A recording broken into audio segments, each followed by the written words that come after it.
somebody covered in scars from a last second treatment that is always visibly revolting.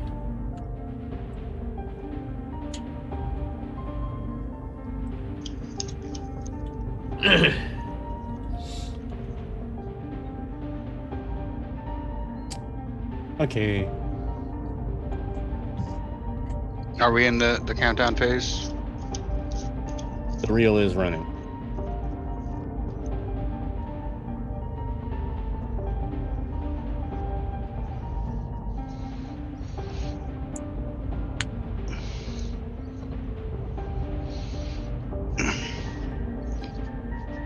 All right. Playing a game called Necrobiotic, and since I can't have an appropriate deck of cards, apparently, I'm using zombie tarot cards. Okay, Sure. whatever Feels works. appropriate. Feels appropriate. Yeah, I mean, they're kind of zombies in this game. I mean, they're,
Welcome, everyone, to Vorpal Tales.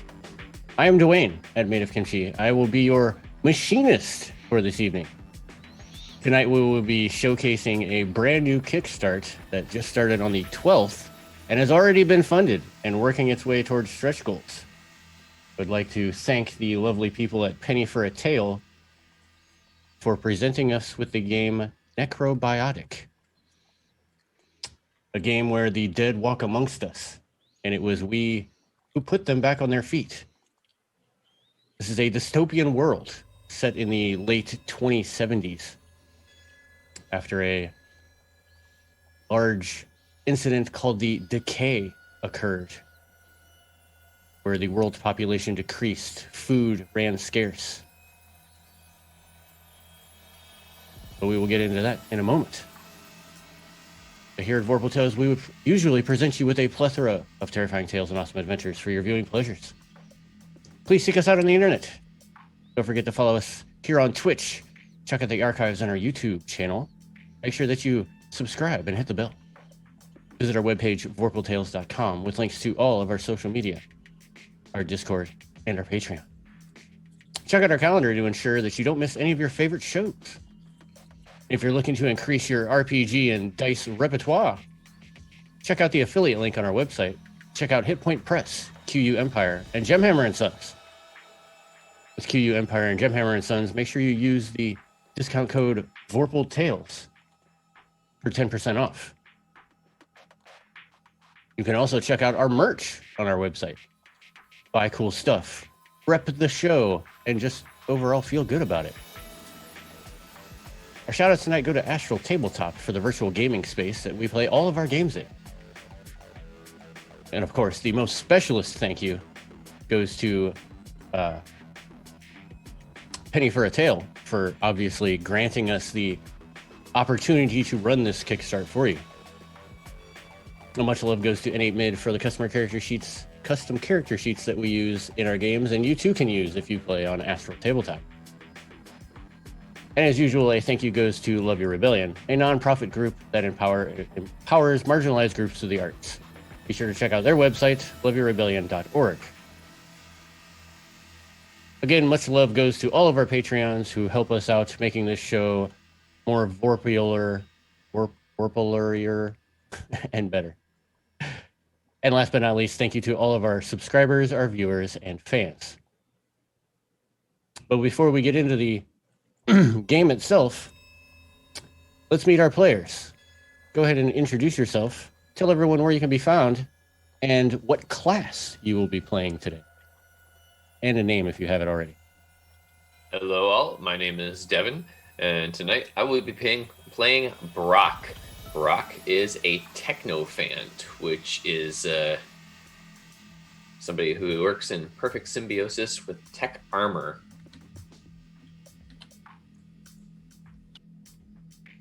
Hello, my name is Zachary Naldrat. You can find me on the internet at Zach Rules, he, him. I am playing Jebediah, also he, him, who is a militia. I think that one's kind of self-explanatory. Hey folks, I'm JT, he, him. You can find me online at Zensomancer, and tonight I will be playing Ren, the Architect, which is you master the basics of tanning corpses as well as medicine and pharmacy.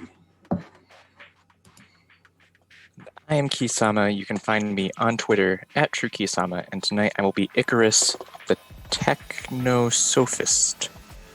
I am a master of the technology of the old days, like cell phones and cars. Ancient technology. Bruce. Awesome. So now for a little bit of a lore dump. I'm not going to go too much into it because it is very deep and very rich. But I'm just going to give you guys the overall idea of what you will be experiencing here in Necrobiotic. So the new world. The decay started about 2020, and in less than 30 years, we lost centuries of growth. In 30 years' time, the world changed as we knew it. Birth rates sank. Death spiraled out of control. Imagine for a moment that everything you take for granted is gone. Your video games, your supermarkets, your electricity, and all but 5% of every person you've ever known. One could expect here that the well-being of the population is at a profound new low.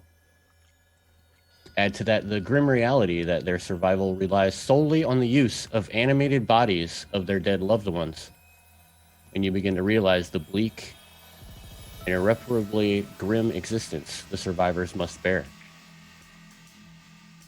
The survivors have formed communities, barricading themselves behind walls of makeshift fortresses. Outside, the land is reclaimed by nature. Mankind fell to an apocalypse of harmless and quiet ruin. Not with a bang, not with a bomb, but with a whimper. And in the end, the dead that come back to haunt us were of our own creation. Moving ahead a little bit, we reach the Great Hecatomb. The height of death in 2057 is known in Florence as the Year of the Great Hecatomb. Bodies laying in the streets, innumerable corpses littered in droves. The remaining survivors, despite the abundance of resources, were on the verge of starvation. There were no hands to cultivate the fields, to raise the cattle, to pretty much do anything. Fortunately for the people of Florence, a collective of brilliant minds had formed. It was these scientists and innovators who would later become known as the Builders. Those who broke most of the taboos to end the famine by exploiting the most abundant resource that we had. By combining the latest frontier of biology with cutting-edge patents in precision mechanics and hydraulics, the Builders synthesized a procedure capable of reanimating corpses and making them into autonomous working machines. And henceforth, the era of constructs and the Florentine scientific empire began.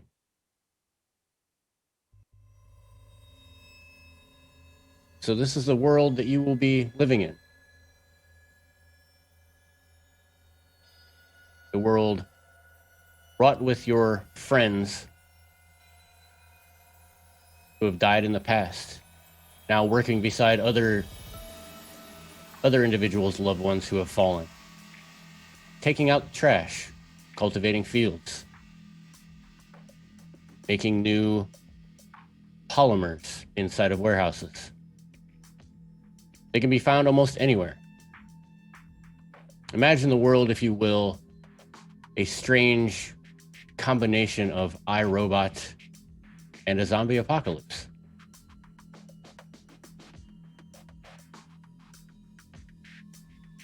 Now that everyone has that in their head.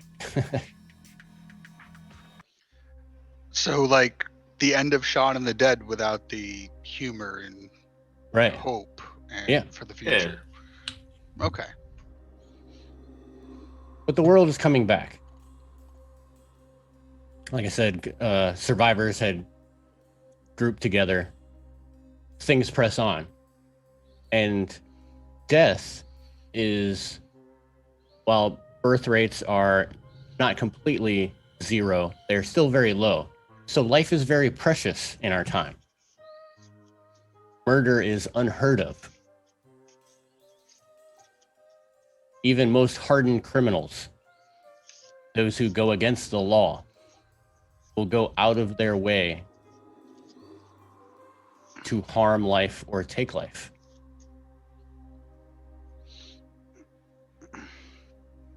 And it is this time, when we open up our actual little run through of the game, that some quote-unquote unauthorized deaths had occurred. And it is going to be your guys' job to investigate what had happened. However, this game is different from other RPG games. And its gaming system is based on a deck building mechanics with a standard deck of playing cards, though tarot cards can be used. By setting up these decks, the players always know what they can do alone or together. And myself can easily push the player's roleplay towards the character's features, highlighting everyone's specialties.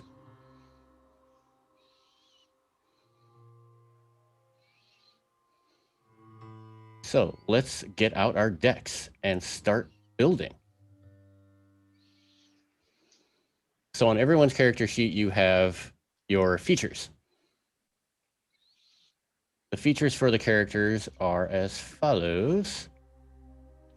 They are flesh, steel, steam, and gear.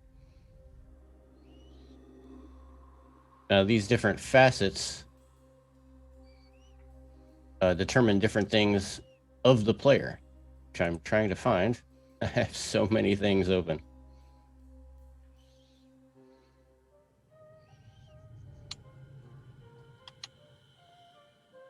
Where is it at? Yes, so the flesh sphere is the social sphere. It is also the suit of hearts for your actual deck. Skills underneath this sphere include manipulation, firmness, empathy, and charisma. So your ability to understand emotions and feelings, sway others, maintain your presence, purpose, or ideas, and so forth. Steel is the physical sphere, matching up with the suit of diamonds.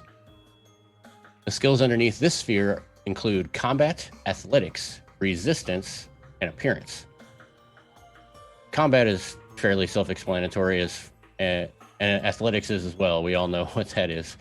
Resistance is your physical endurance, and innate immunity to negate toxins, poisons, fatigue, things of that nature.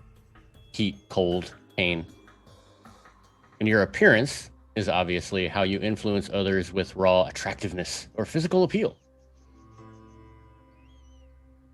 Then you have steam, which is the mental sphere, also known as the suit of clubs. In this sphere, you have dexterity, reasoning, investigation, and readiness.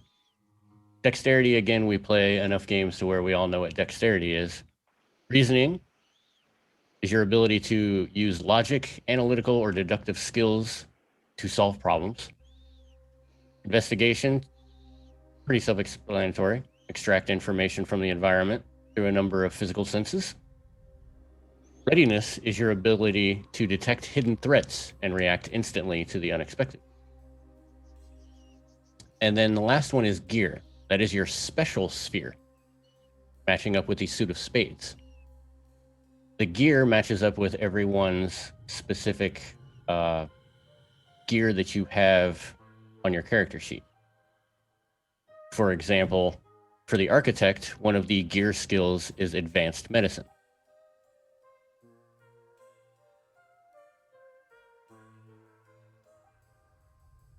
Before we dive further into that, we are going to create our decks.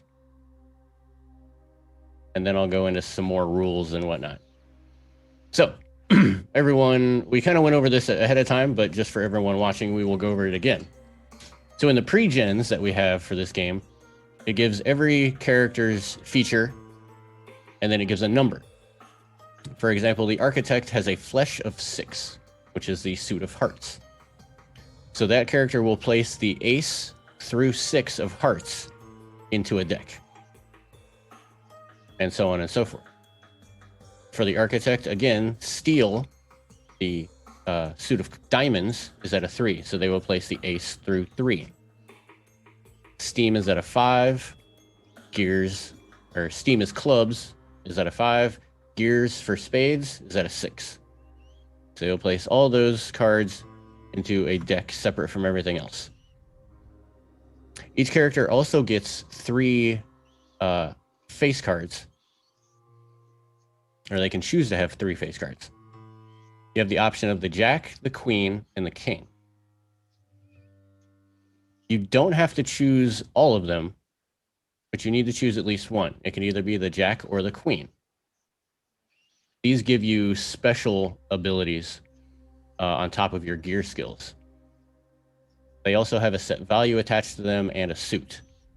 If you wish to take both, you have to take the king, which gives you a negative while you are playing. But you also have the 2 face cards that give you bonuses above what you have. So and then the last thing is everyone gets a joker, which is an automatic success.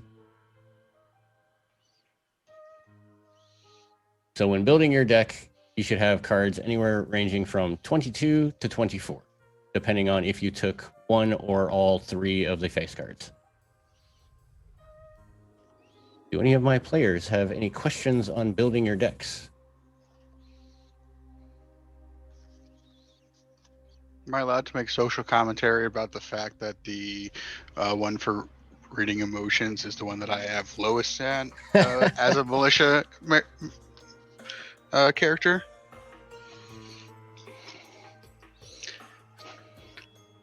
Don't worry, you'll be fine. I'm just making social commentary about how militia members are essentially cops, and it's fairly accurate. that, and I'll leave it at that. Since I am playing with a tarot deck, I am going to explain that I am replacing. So I am using wands instead of spades, cups instead of clubs, hazards instead of diamonds, and swords instead of hearts. All right. As long as you can remember it, I'll be happy. Because I I can't have see it. your decks. I have a cheat sheet that I read from, and I will be using the devil as the Joker. All right.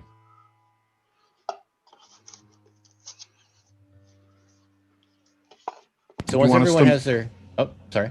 I was saying maybe we read off what face cards we chose. And Oh read yes, off, yes. Go ahead. Yes, in the standard order, if you please.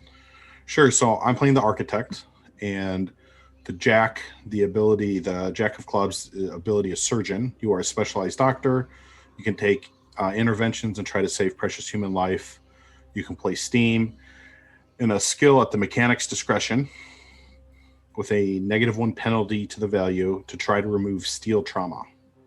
The Queen, you can ingest any type of food at any level of cooking and above all of conservation without suffering any consequences, but on the contrary, drawing excellent nourishment. Get automatic success on all stamina skills. Stamina skill plays against ingested toxins. And then finally, the King. So if I choose the Jack and the Queen, I have to take the King. Correct. Ability is called Lingering Mind. Although your intelligence is not inferior to that of others, you need more time to achieve the same goals. I have chosen to just take the Jack, which allows me to remove steel trauma and a -1 modifier using Steam. All right. Devin? Okay. Mine are Jack, martial arts ability. It's suited diamonds. You're trained in martial arts, and this has made your hands full-fledged weapons. You bare hand strikes deal 2 damage. Queens, which is soothing words ability, hearts. Your words are soothing. By staying the night with a patient, you can remove the first flesh or steam trauma. And King, which is a garish diamonds ability, and as you bear conspicuous scars of a death averted with a last-second makeshift treatment, always visible, they are revolting as well as a painful memory. And I've chosen all 3. All right. All right. So, Jack, I'm going to be, well, it is actually the Jack of Hearts. I will be using a Page of Swords in place of it for Street Urchin. Get to know the slums and the dark areas of your city. +1 modifier to values of the Hearts cards when taking or moving in the slums.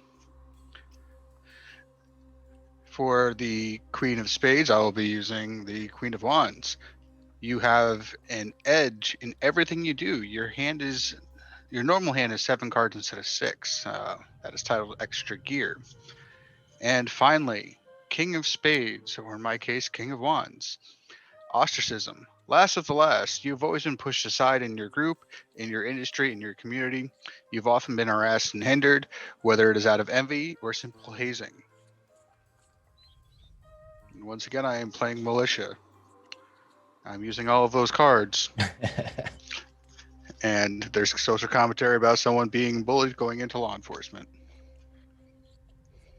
Key.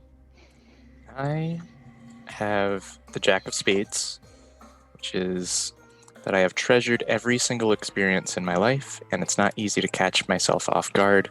When playing blind, I draw 2 cards and choose one of them to play. I have the Queen of Diamonds, which is grace and agility give me sinuous and elegant movements. When I play an athletic skill, I get successes from both diamonds and spades. And for the King of Clubs, I have a neurological or physiological damage to my sense of smell, which can cause me physical pain and stress, and also emotional pain and panic when I can't smell my familiar smells. I can't smell the roses. I've selected all 3 of these cards. Awesome.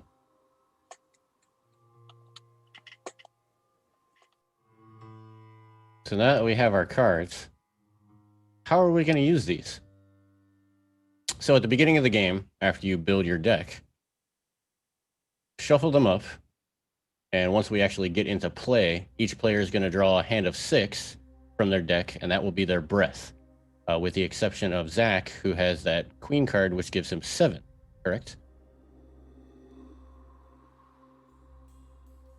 It does, but do I have to? So, but it's in, like I have to draw it. So if I don't have it in my hand, I guess I don't get to use it, or I have to play it to pick up a 7th card. Guessing based off of the text. I don't So know that those detail. cards give you like the static bonuses. So you will always have bonuses, and then next to the, so for like the architect, if you took the jack, you will always, anytime that you play steam a club in the skill of mechanic, you can always use that to remove steel trauma, something that you can always do, and then it has a value. So if you are playing and trying to get the success, that counts as a 4 for that jack. Everyone's jacks and queens are different values. So then, should those not be in our decks? Then they should just be off to the side. They should be in your decks, because when you draw and you're going to play, we'll get to that in a second. But yes, they should be in your decks. Okay. Well, I'll explain how the playing of cards goes. It's actually fairly straightforward. Okay. So you're basically just saying whatever the value is listed when we draw that, that's what it's worth for that particular action. Correct. So when it is your time to play, there are pretty much 2 different actions that you can make.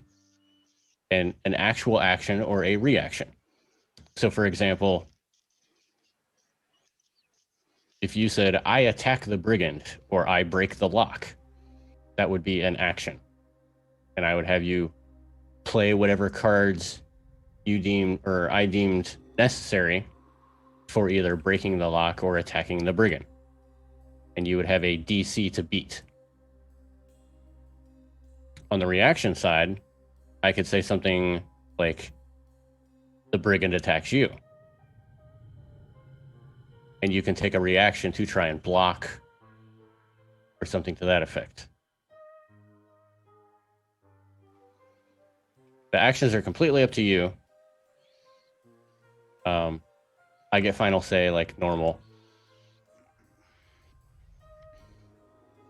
But I'm going to leave the skills up to you, so that you can play to your betterment.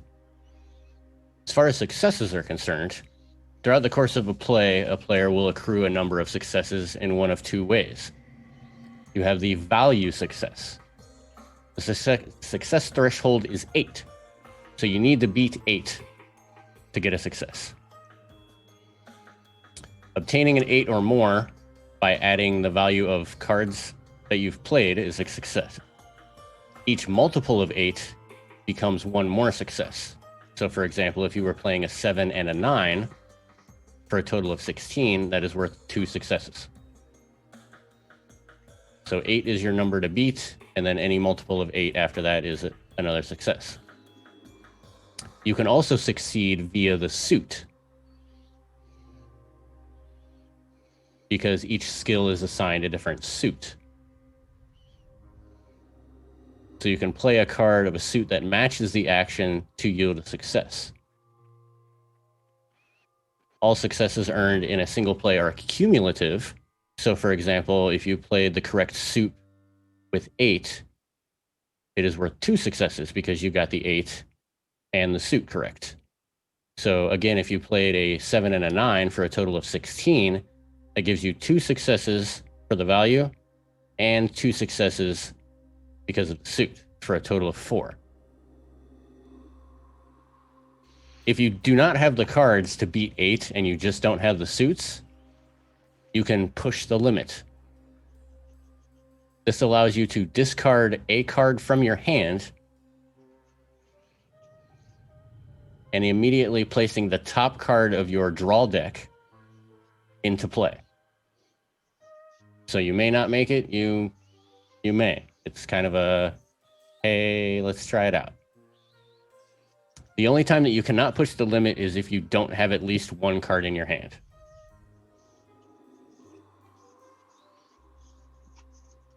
So, to clarify, Yes.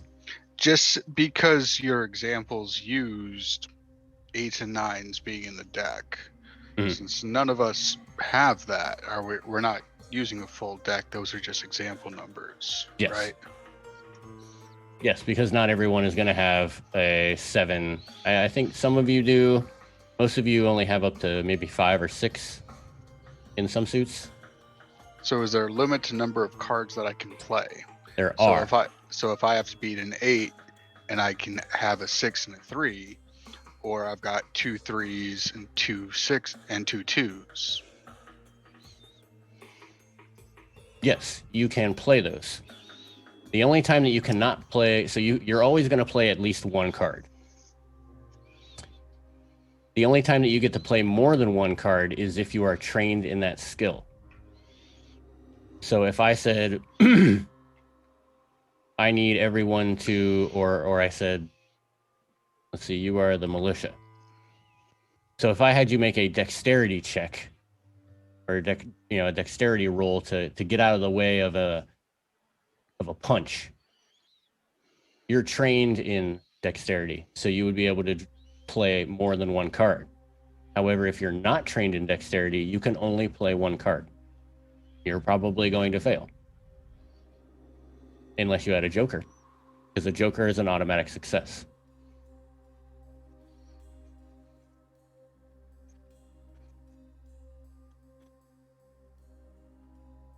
However, dexterity is part of steel, and steel is diamonds. So while you may not be able to get an 8, because you only have up to 4 in diamonds, you may have an ace of diamonds. So you will still get a success for the suit, but not for the number, not for the value. There's two different ways to get That makes sense. successes.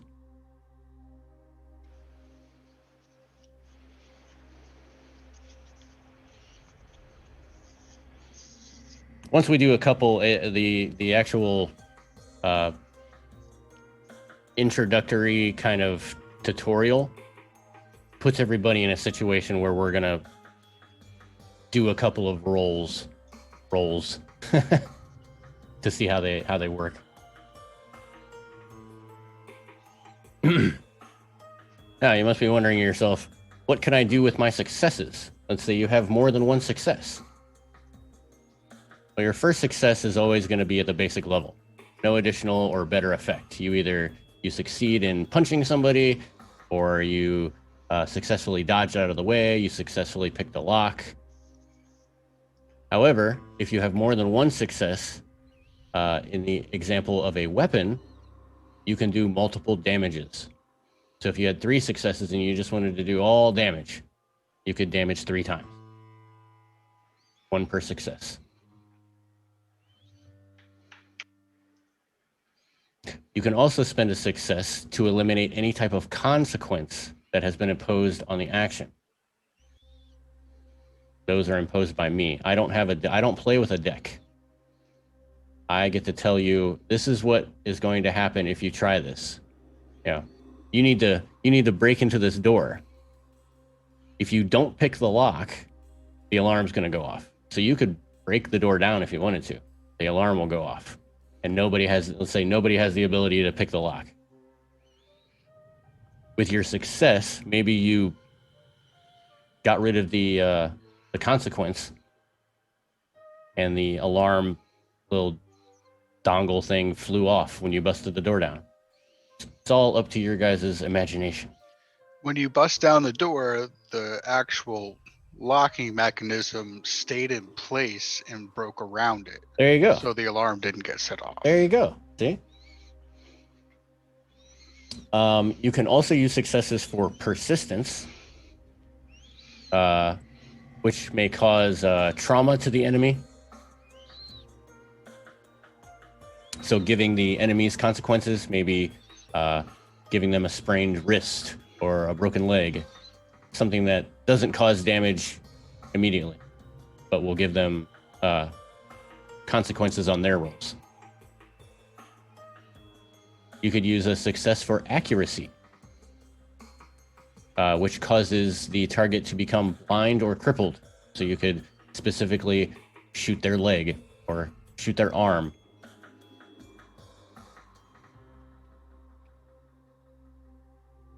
And the last way that you can use successes is called extension, which extends the scope of any effect that you have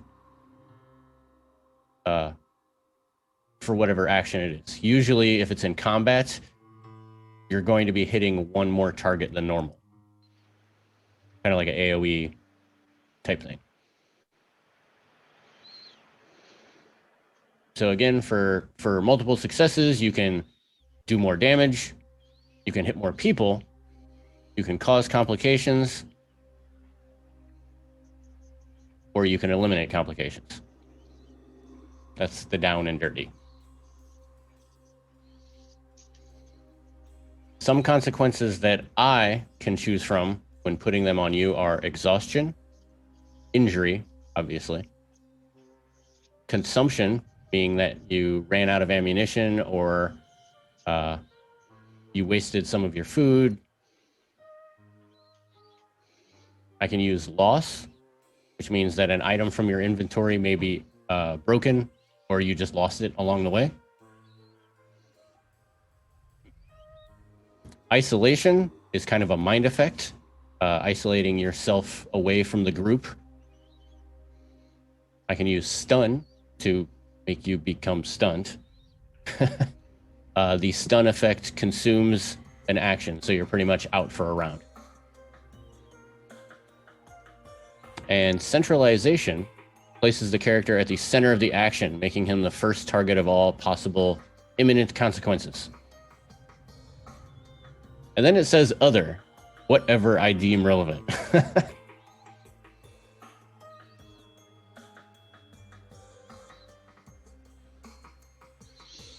So let's say you have a hand and you just don't like any of them.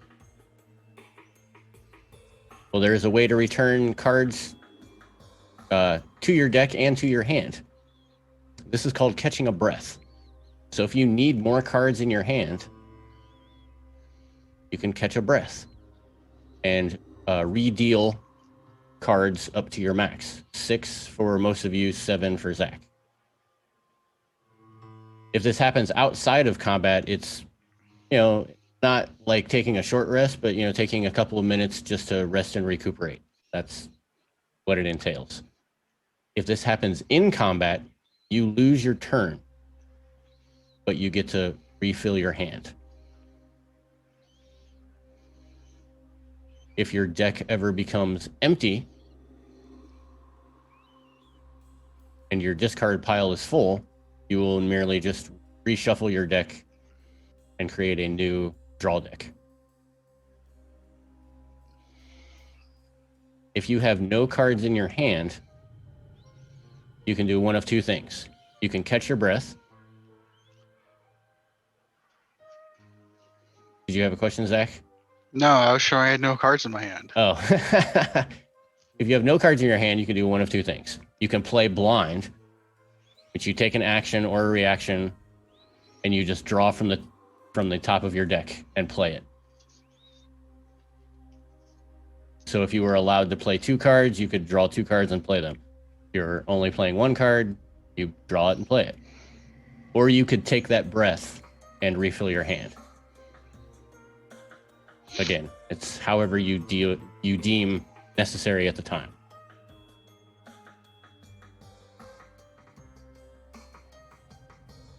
The last thing, actually, I guess there's 2 more things that we need to go over. Trauma. So anytime that you have, you are unable to meet,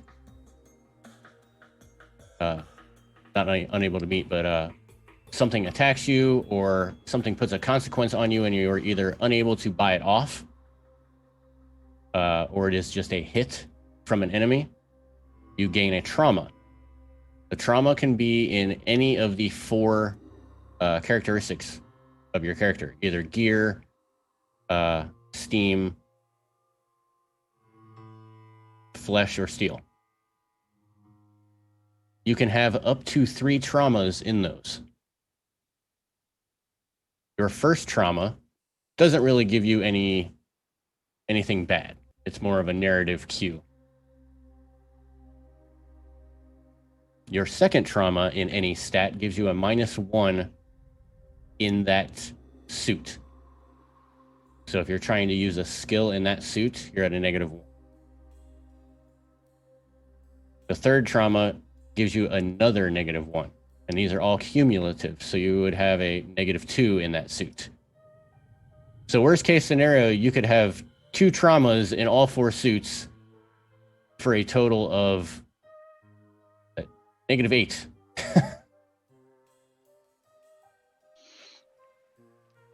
So would playing a face card, a Jack Queen 10 or a Jack Queen King, what do those equal?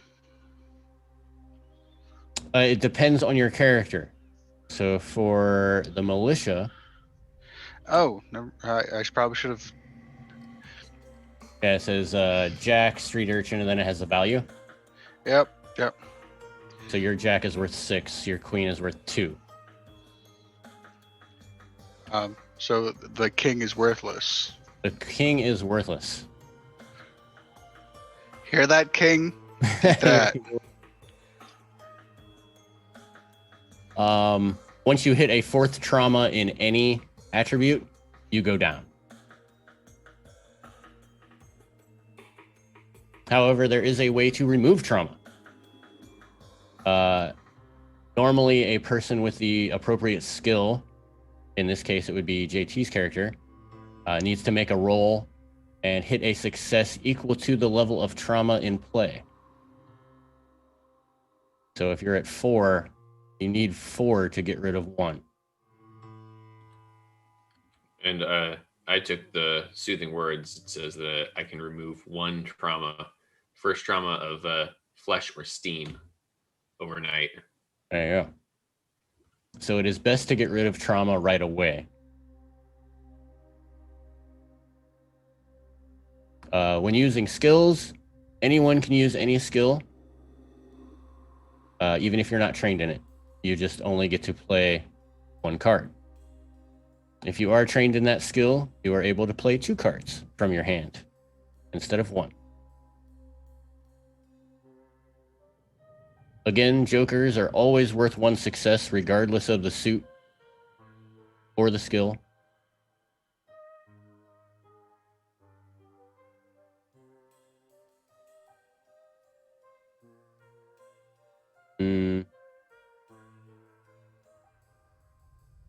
But I think something's attached to that. I'm going to have to double check.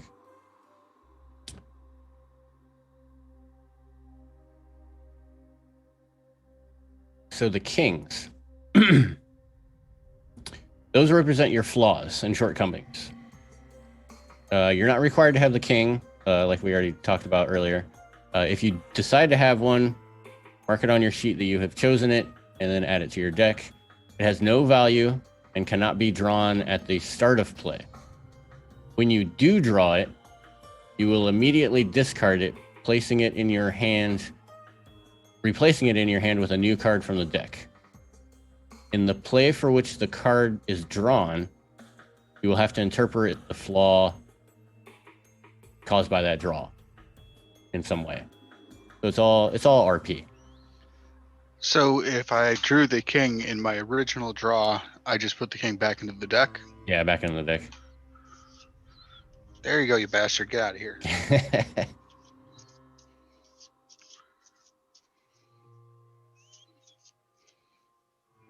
But if you fail to connect the flaw with the subsequent lack of success, if you do lack the success, failing will give you a trauma.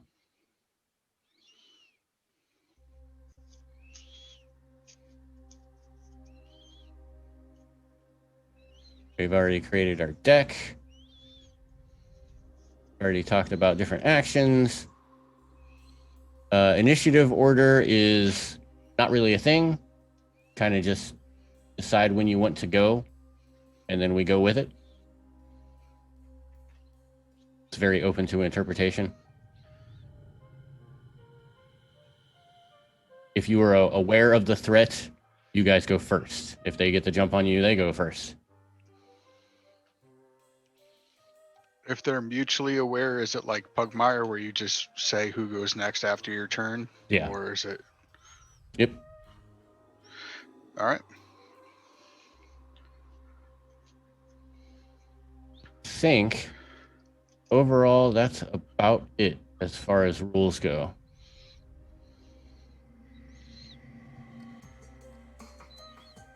Okay. It's very rules light. Right. However, I need to double check something Kill some on the zombies. jacks and queens.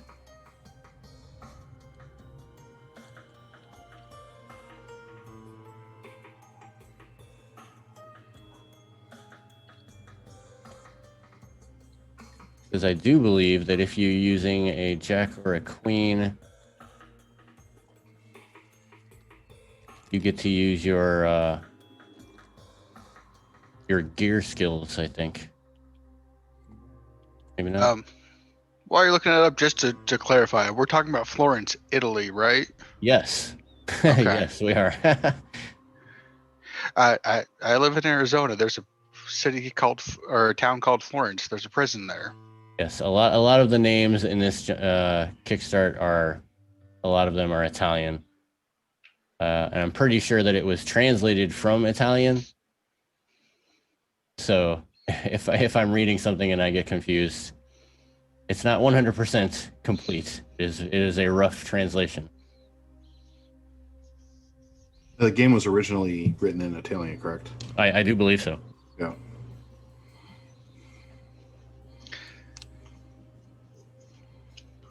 I really think that's about it. Everyone has some type of inventory that you can use at any time.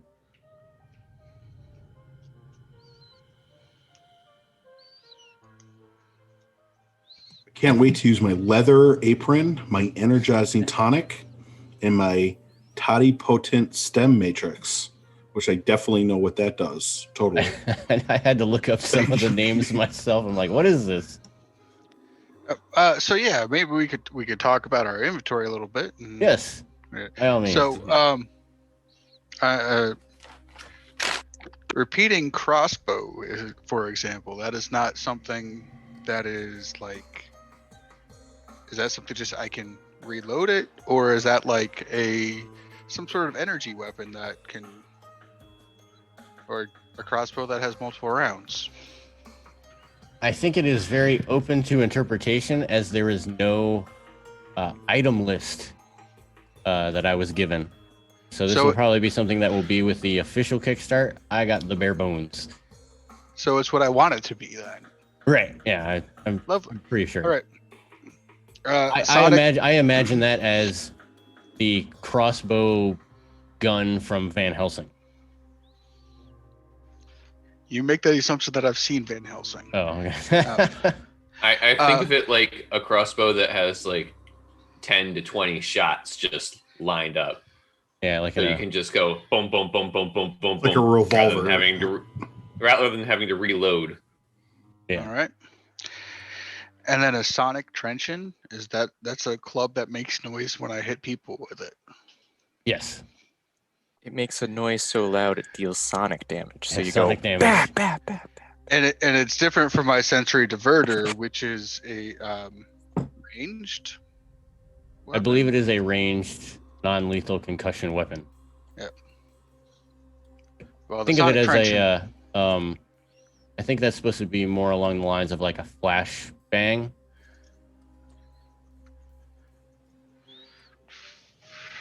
I'm imagining the Men in Black flashing pen type of thing. I have a Citadel leather apron.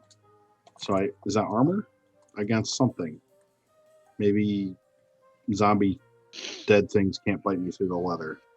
Let's go with that. Yeah, we'll go with that.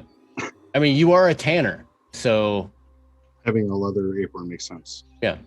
It's I can't cosplay human leather. That would be illegal. Would it though?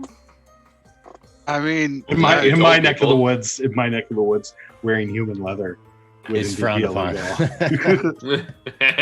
I mean, it's we're getting towards mid-May, so there's probably a Spirit Halloween store popping up somewhere with a leather face mask actually- costume you can grab.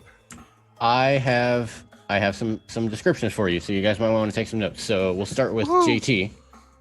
Your inventory, the Citadel leather apron, the status symbol of the Builders Society, reduces the fatigue consequences of damage by 1. Builders are the only ones that have this.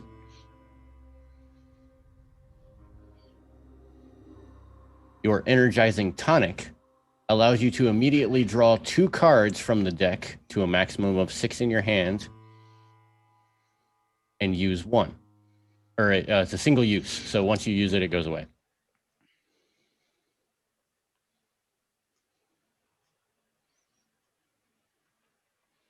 And your Tatipotent Stem Matrix removes the first steel trauma, but it's useless if the target has more than 1 steel trauma.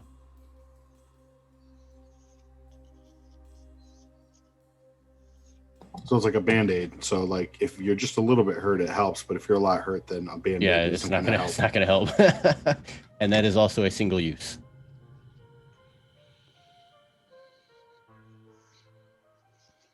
Oh, for the militia. Wow. That's a me. We were pretty close. So the repeating crossbow does 3 damage. It is a 300-pound crossbow with compressed air reload. A lethal weapon. That's the description. Are we Space Marines? 300 pound 300 rifle. No. I'm a space marine. It is that is what it says, a 300-pound crossbow with compressed air reload. That feels like a typo. It might be a typo. How do you know I'm just not jacked? Right, that is Yeah, true. It is possible. 30 You would are be in more the militia. appropriate. I am the militia. That's the type of crossbow that could shoot people out of it. It's the bolter of crossbows. Maybe, and maybe I will. Shoots the corpses out of it. Shoots the. Corpses at people. Shoots constructs. You just aim it high enough, you can shoot a corpse over a wall and then have it animate and run around. For your sonic reading my- stick, that does 2 damage plus it stuns. Upon impact, a charge of compressed air can be released, which stuns the victim.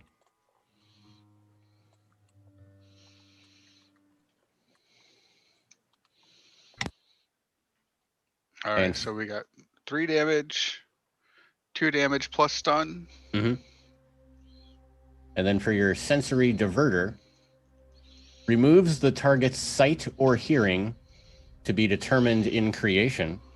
So which one you want to do for a scene, allowing them to sharpen their other senses. They gain a +1 success on perception checks. So it's not a weapon. So you could like blind yourself to hear better, or Right. Yeah. become hard of hearing to see better. So you're giving yourself a temporary negative. So not being able to see, but you gain 1 on your perception check for the scene. So it's like when you get really high and your senses are fucked, but you can taste really, like everything tastes really awesome. Yeah.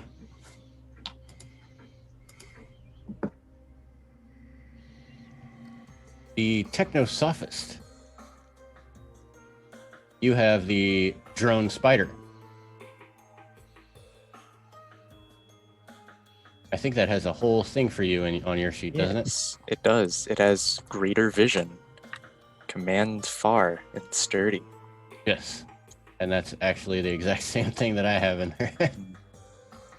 I jokingly shake my fist at Key for taking that class, since I feel like I'm the archetypical hacker type.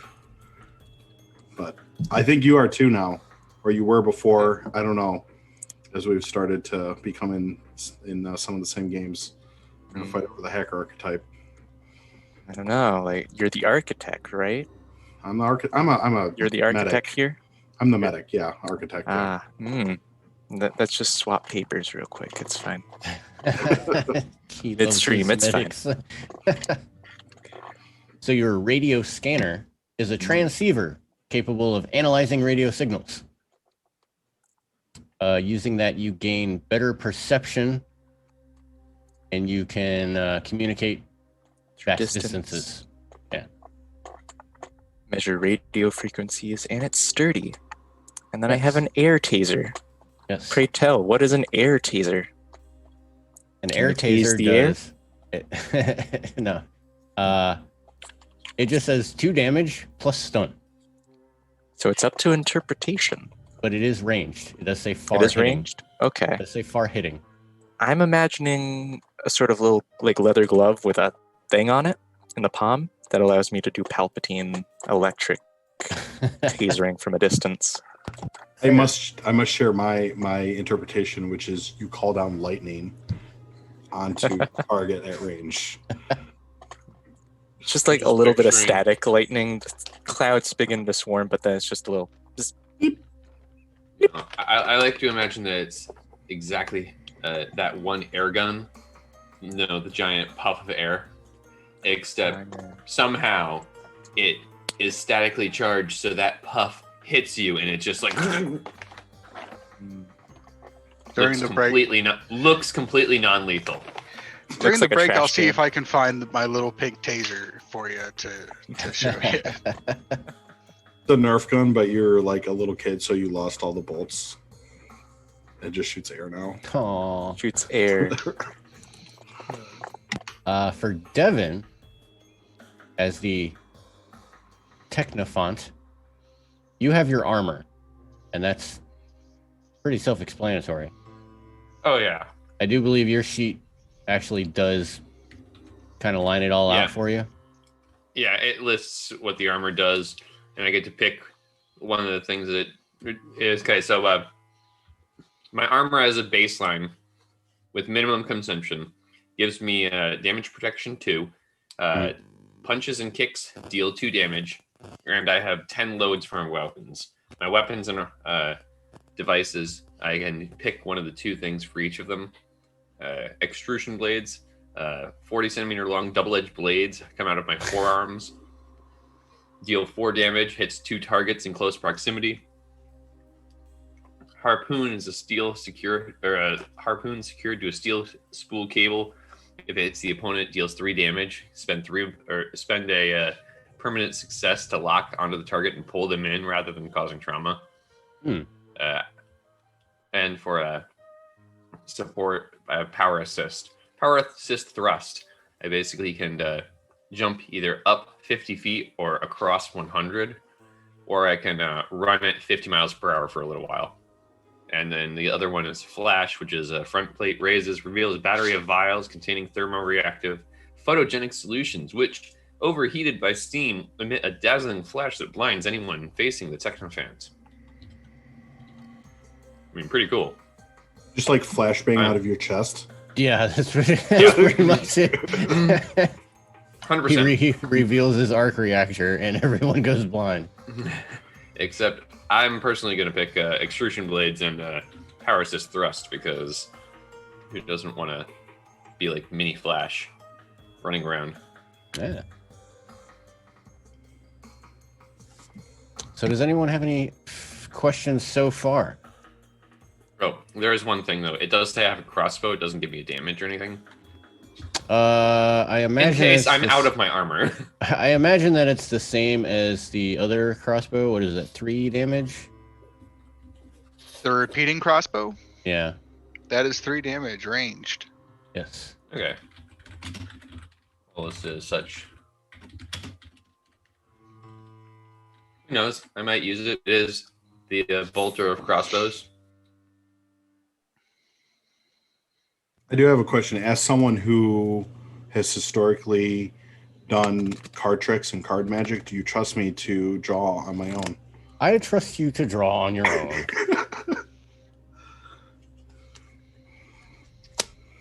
And this is going to be, I mean, it's going to be exciting for me too.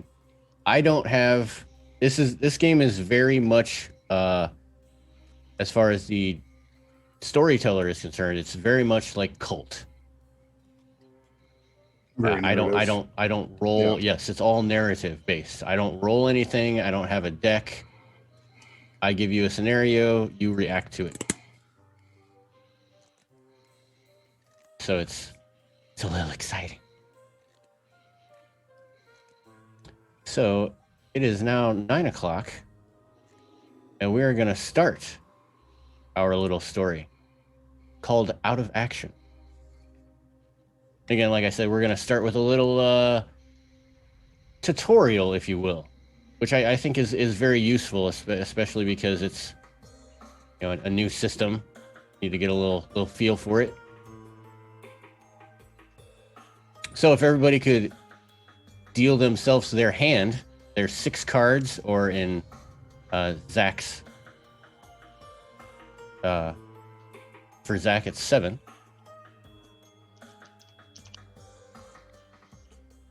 And then I'm going to go right down the line. I'm going to start with the architect.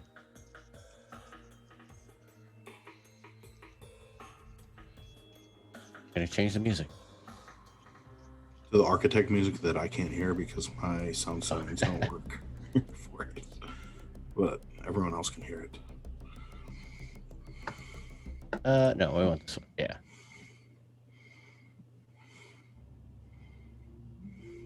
So we open up on the architect.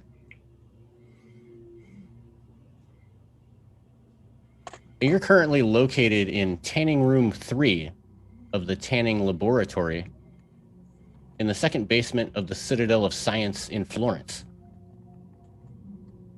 Here, you are tasked with inspecting the programming for a construct, returning to the Citadel for a behavioral malfunction. The construct in question has reportedly abandoned the field it was tilling and began to hoe a nearby road, shattering all of the asphalt all around it.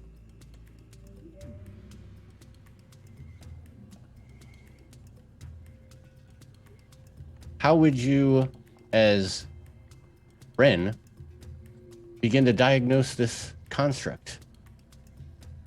I would play investigation clubs. Okay. To see what's wrong with it. Roll, draw. Well, I'm not drawing, so I guess I'm just playing cards out of my hand. Is investigate one of your skills? It sure is. All right, so then you can play 2 cards. You're trying to get 8. Oh, is that like always the target number is 8? Oh, 8 is always the target number. I should have known that before I said that. Because I have 1 clubs in my hand. But the club immediately gets me a success just having a club? Correct. All right. Well, this seems relatively mundane process, so I'm just going to play my single 5 of clubs to get 1 success. All right. Now, do I draw back up to 6? No, you do not draw back up to 6 until you are out of cards. Okay. That is when you have to take a break. Like you've spent yourself for the day. Gotcha. You got to take 5 minutes and then you get your cards back.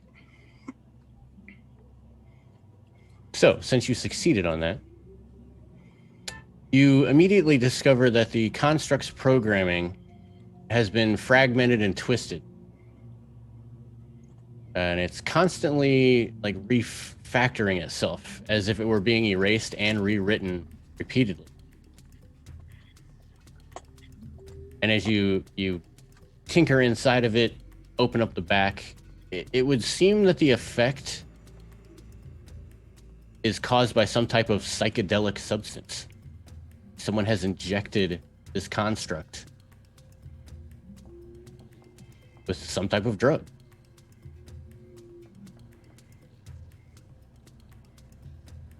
Huh. Well, then I want to get that drug out, which I suspect would either be, well, I don't, obviously new to this, so trying to figure out What is neurological programming? Would that be the appropriate skill for this, or advanced medicine? I would say advanced medicine. All right. So that is a skill, so I can play. Oh, I don't need to play 2 because that would give me a lot of successes. That would give me, if I played both of these, that would get me to 8, which was 1 plus 2 of the same suit, so I'd have 3 successes. I would have 3 successes. Is that necessary for this? For this, no. All right, then I will. But that is correct. For these, it's just like, you get a success, you're all right. I'll just play the 3 of spades then. All right. So as you push around and try to pull this out, you find the actual foreign substance, and it seems to be a small time-release device that was placed inside the construct, and you're able to pull that out. And then as you're pulling it out, you realize that it is actually activating the postsynaptic receptors in the construct, which is making it kind of go a little bit haywire. But you do have the full sample.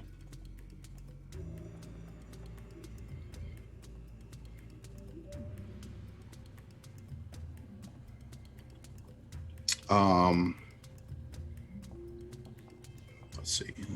Sorry, looking at my some of my skills here. Bear with me, audience, as we are obviously playing a new game. Emergency pharmacology. With this ability, you can draw on the most advanced pharmaceutical knowledge to make compounds. I'm not making, so that's probably not right. Oh, I didn't even look at that. I can make a bunch of stuff. Not everything that you do has to use a skill. Like at this point, you could just say, I'm gonna send it to a lab to get it analyzed. It's not you doing it, it's something else. Or you could, I send it up to the Citadel mainframe to let someone know that what I found. Yeah, so I've got this compound, and I want to send it out to somewhere that can analyze it and tell me where it came from, who it came from, or see exactly what we're dealing with. I feel it's a little premature to consider that, but as a RPG player, immediately I think of the worst possible outcomes for anything, which is someone is sabotaging these things on purpose for nefarious deeds, and we must find them. But for now, we'll send it away. All right. So it since you are able to package it up, send it via carrier, like courier. Are couriers also dead automatons? Please. Yes, they are. Yes. Actually, they are. That's awesome. I'd love this setting so much already. You write up a nice note, your preliminary analysis of like how what you found, where it was, how it came to be, and you send that off to a laboratory somewhere else in the Citadel. And it's right around this point that an intercom in the tanning room will ring. You hear bang, bang, bang, bang, bang, bang.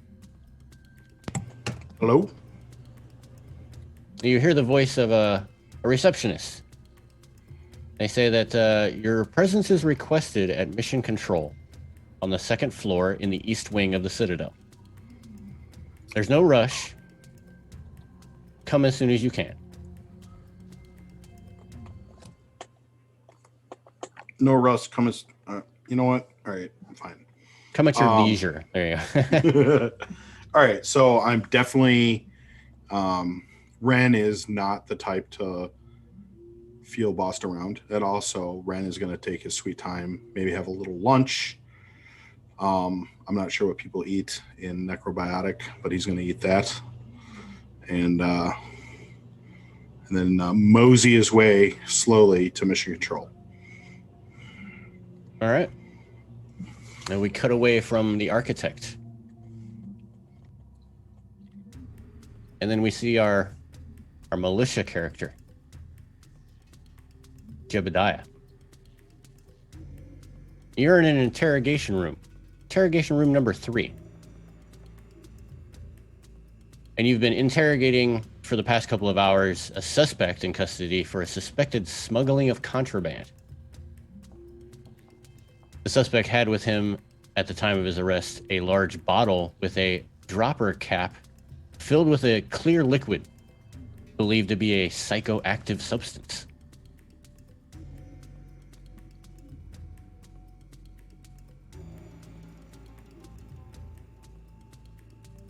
Well, that's unfortunate that you had that on you. Allegedly, that you had it on you. I don't know where it came from. Yeah, no, it just happened. You know, you turned around and it showed up in your possession. Magic must have been. It was what you said. It was like 6:30 or so when you had left that. Where were you leaving again? Oh, I was just leaving the bar. Had a hard day of work, watching over the constructs over in the field. And, I just thought I hit the bar, got this here, somebody handed me this bottle, and I thought I'd go home.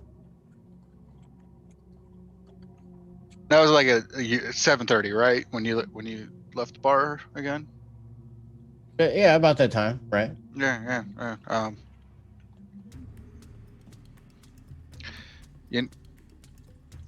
But wait, which was it? 6:30 or 7:30? Yeah, about that time. You can't tell the difference between an hour's passing. I don't have a watch. I mean, we go by the sun, so yeah, it's about then. 6:30 is still light out. 7:30 it's not. It's a pretty clear difference. We'll say 6:45. All right. So you really don't know when you left then.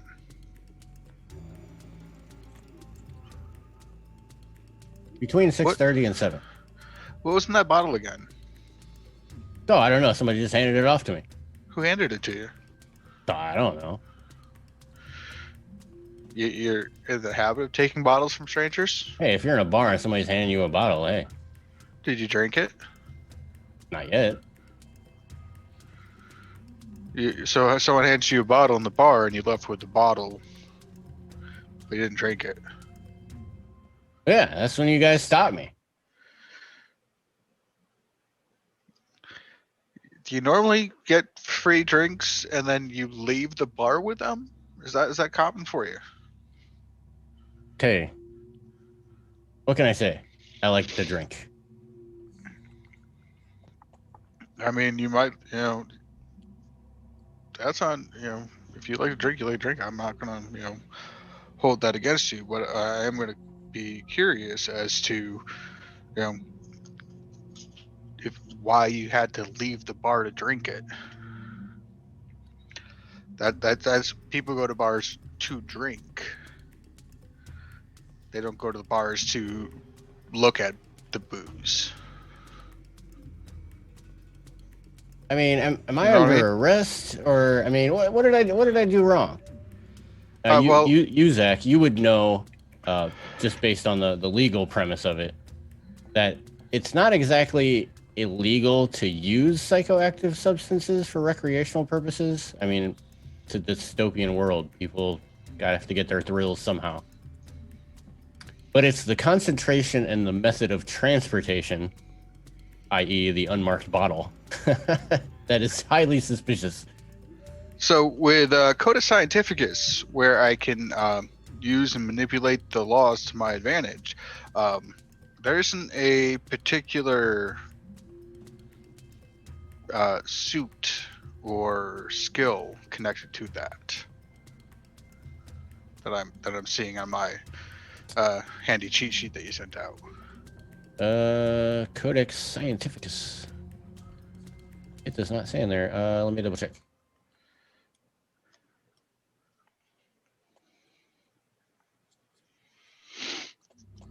Well, if it's a gear skill, wouldn't be tied to spades. It would, Why- yes. If it's a gear skill, then yes, it would be gears. Oh, so well.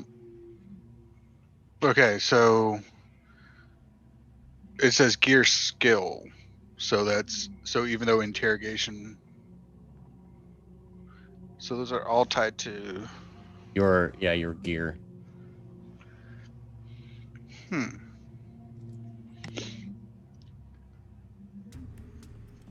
Although interrogation is not really a gear thing, it's more of It's listed under the because it requires time Yeah. and a dedicated space. Whether it's interrogation, cold read, torture, you have to have some facility to do it. You're usually not just doing it out in the street. Oh, I will.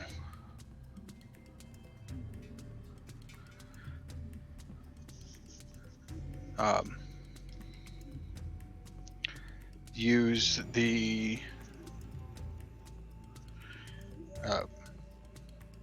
interrogation skill. Okay. So I discard can I just use that, or is that something that I need to? Yes, you can use interrogation to like try to pump him for more information. Specifically for this little tutorial, the more successes you have, the more information he's going to give you, obviously. Just like any other game. Can I combine Codex Scientificus, which is the ability to manipulate the law in my favor? Yes, I will allow this. All right. So that and interrogation, and then that would be gear, so that would be a spade. Mhm. Which You don't have to play spades. If you just want to hit 8, you could play a 3 of hearts and a 5 of diamonds. Because you're not always going to have the suit in your hand that you want. well, I want a couple of successes on this. I want a lot of information out of this guy. All right. So, in addition to combining the two skills, I will be using 3 of spades. All right. I'm sorry, no. 3 of hearts and 5 of spades to make 8. And because I'm using spades, I get a spade card. I get another success on that. Correct. So that has 2 successes.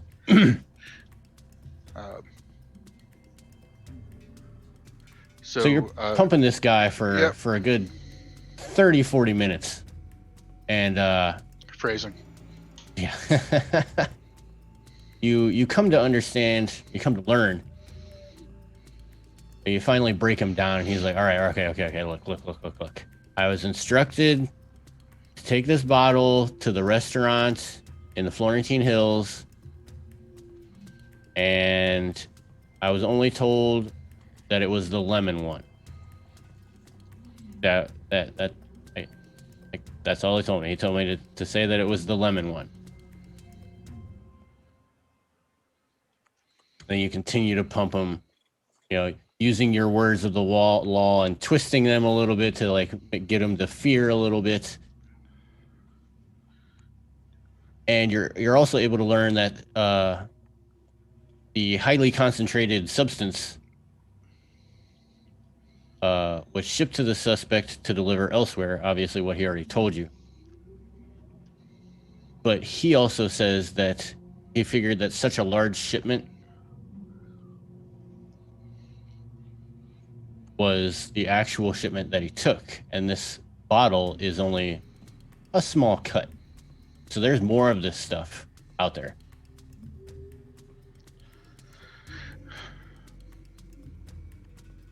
He doesn't have any details, so that this is the extent of what I'm getting out of him as far as information. He took it to the restaurant in the Florentine Hills, went up to the bartender and said, the lemon one, left the case, -1 bottle. Got an address of the bar in Florentine Hills, though, right? Yes, easily. I mean, yeah, no, Doesn't sound like I'm getting anything else out of value of him, so I'm gonna let him go, minus the bottle that I'm taking from him, and anything else that may be suspicious and may be considered evidence. One thing that you do through the entire process of interrogating him, you do really, you try to get him to say, who the sender was, where it initially came from, and he seems to be a lot more afraid of whoever it was than you. Although he doesn't know a name, but you can get the sense that whoever it is, he fears them more than you. While you're hitting him in the back of the head, trying to pump him for information. I'm assuming I have enough information on this individual, where he lives, where he works, where I can follow up with him if needed. Of course. Of course. All right. Yeah. No. I'm going to send him on his way. I am going to disseminate information about him. That he is to be watched to the other members of the militia, and he is to be treated with suspect as a agent in a criminal enterprise. All right. As you release him and begin to compile all your reports, the interrogation room intercom rings. Bing bong. Hey, what's up? It's a switchboard agent. It says, Agent Jebediah, you are summoned to mission control, 2nd floor, East Wing, Citadel of Science. Does this take priority over my paperwork? Don't worry about the paperwork. Just get there. All right. Anything to not have to do that damn paperwork. All right. Yeah, so leave the paperwork exactly where it is. And get the fuck out before someone stops and makes me go back and do paperwork. Technofont. Kisama. Icarus. Ah, the techno-sophist. Oh, you're the techno. Okay, so I'm sorry. Brock. Oh, okay. Yes. Yes, I have to go in order. We are following the Kickstarter. There's strict protocol. I get it. Yeah. Strict protocol. You are on the parade ground of the Forteza da Basso, headquarters of the Techno-Powered Division, where they are undergoing advanced combat training, fighting a war construct that has been given a high dose of DMT to alter its protocols, making it unpredictable in simulated combat. Yours is a little bit more straightforward. I need you to make a techno-powered combat attack. All right. This construct while dodging its terrible attack. And that would be spades. So I will play this 3 of spades on its own, since I don't need multiple successes, I don't believe, right? Okay. So you're able to hit the construct. It's not very exciting. Well, But you are- I would be using my extrusion blades. Ah. Still with your single success, it is a large hulking, war construct. But you are able to nimbly dodge out of its away of its attacks. You give it a couple hits. Some scratches go across its outer tanned shell.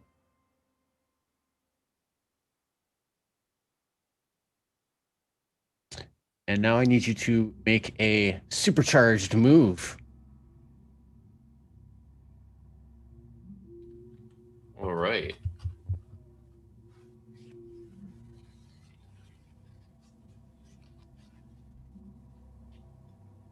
Well, that was the only spade I had, so I guess I'm going to have to burn some higher level cards if I want to actually beat a war construct.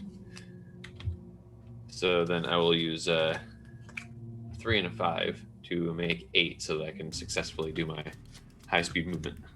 Awesome. Whew, this is hard. So you jump into the air, leap behind the construct, and like punch down on its boiler.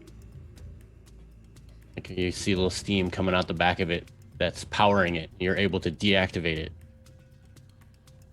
And you do a little backflip off the top of it. Everyone cheers as it happens. Not in my house. And sorry, yours is a little straightforward, not as exciting as some of the other ones. But right at this point, the sergeant blows his whistle. He says, "Brock, over here." Everyone kind of like stops. They're expecting the training to like go on. Everyone's looking around. I go over there. Yeah, once the sergeant gets your attention, he walks towards you as you walk towards him. He says, training's cut short today. I know that you wanted to show the new recruits, everything that you had to do. But I've got orders that you are to be sent to mission control. 2nd floor, East Wing, Citadel of Science. I don't know what these bastards have in store for us, but you're the only one I got that's available. Yes, sir. And I do so. Now with the technosophist. Kisama. Icarus. We find you wandering around the scrapyard looking for parts that you probably need to assemble some other type of drone. Planning to make a toaster with legs. It's going to be great. You had drafted up a couple of blueprints, but you haven't actually been able to do it yet. Toasters are elusive, yeah.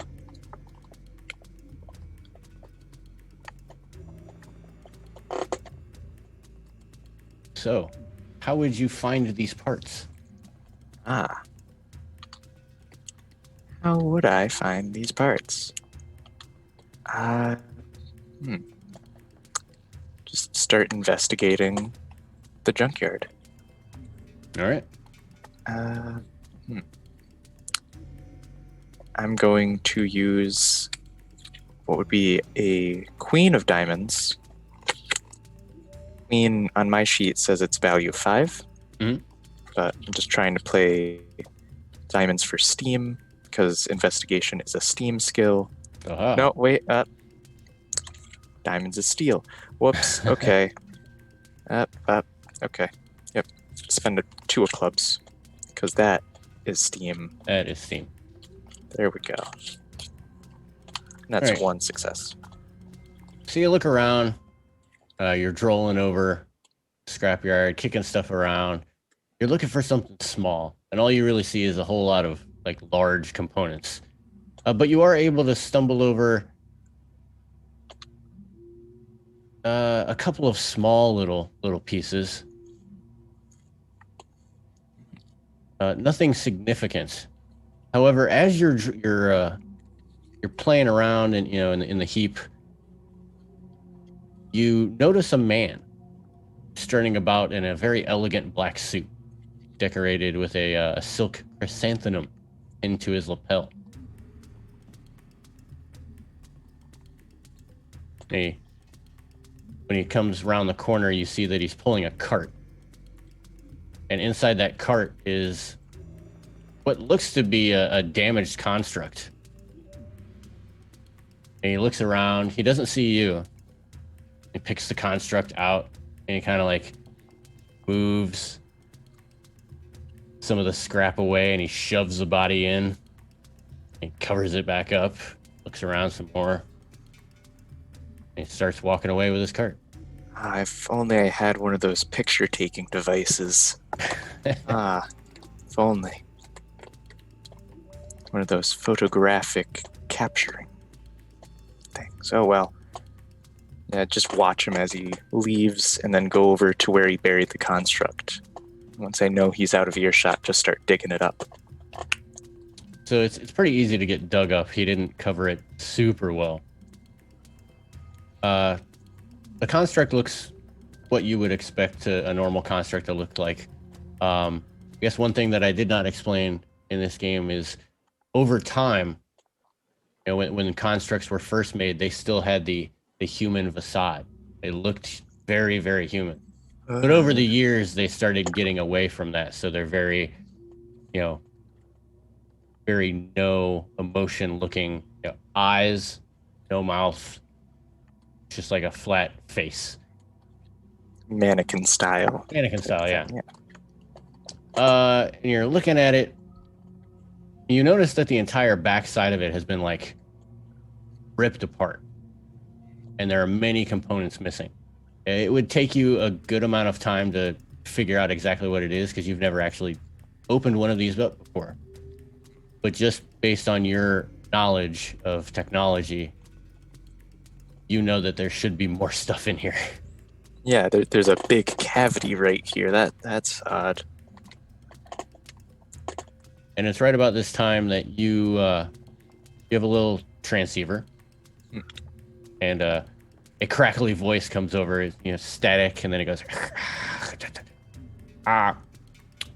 this is Inspector Manetti. Am I in communication with Icarus? Yeah.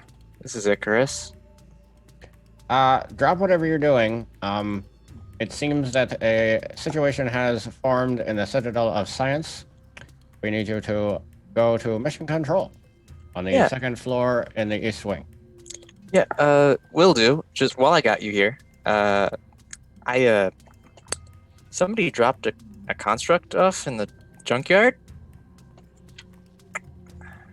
This is Inspector, right? This is most troubling.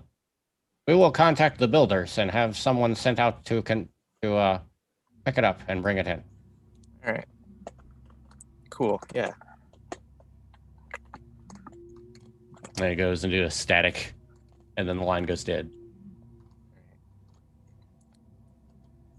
So Icarus would go back around the corner and get his drone, put it on his shoulder, and then head to the Citadel.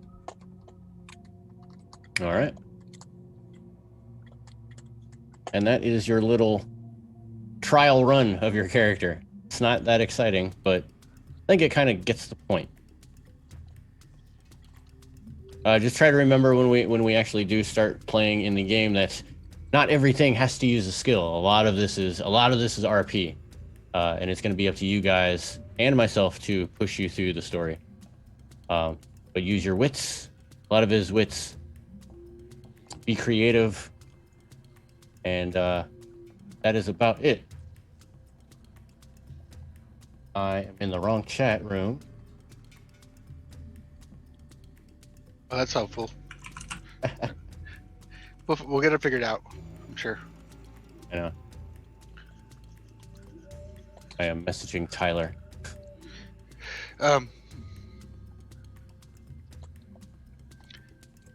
So when we return from break, are we going to have full decks? Yes, we will. I assume that you took your short little breather. I will allow you guys to reshuffle your decks, repull your hands. Then we're gonna play it from there. So whatever you have is what you're gonna have until you run out of cards, and then you're able to take another break and get your cards back. So you have to. There is some. There's almost a lot of like chess, precognition going on here. You have to decide what you want to use to succeed on easily, or what cards that you may need in a specific suit later. All right. Seems reasonable. Sounds good. All right, so we are going to take a quick 10-minute break. It is now 9:35 Eastern Time. So we will be back at 9:45 Eastern Time. And we hope you all stick around for this awesome Kickstarter. We will get right into the story when we return.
5 seconds. 4, 3. And we are back with our Kickstarter of Necrobiotic out of action. And right when we went on break, we had done a little tutorial into each of our player characters' pre-gens to give them a feel for how it's going to work. We have allowed them to reshuffle their decks and redraw their cards so that we can dive directly into what is going on in this world. In the days leading up to when you all got the request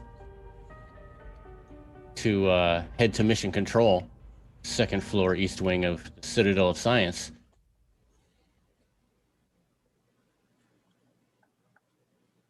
an individual by the name of Unigwe, a waiter at the Limon, has a troubled past. During his shift, he happens to overhear a conversation between one Becca Morty and Levito Philly, from whom he learns that the organization they represent is interested in controlling the inns beyond the walls, among which he hears mention of Toy Maker, the only inn in Cigna, which also happens to be managed by his partner, Marina. Unigwe, fearing for his partner, delivers the Becca Morty dessert, proposing to put himself at their service if in exchange they promise not to bother the Toy Maker anymore. They accept, and Unigwe leaves the Limon to work for them, beginning a spiral of deep depression caused by the trauma of things he was forced to see and do. Sometime later, in a freak accident, Livio Feli's partner and 2 children lose their lives. Livio is nearly irreparably destroyed by the incident. Suddenly, a glimmer of hope in an otherwise bleak world, Livio overhears a group of regulars at Limon, builders and craftsmen from the Citadel of Science, discussing a strange fringe theory regarding the remains of the Tanned. Listening intently, he learns that these scientists are convinced that when the bodies of the dead are tanned for use as constructs, a part of their previous consciousness survives, imprisoned by programming. They hypothesize that their consciousness can reemerge with the administration of certain psychedelics. The head of this group, a builder by the name of Ezio, demonstrates evidence of this hypothesis by administering LSD to his own personal construct, which in turn appears to regain enough lucidity to begin to sing.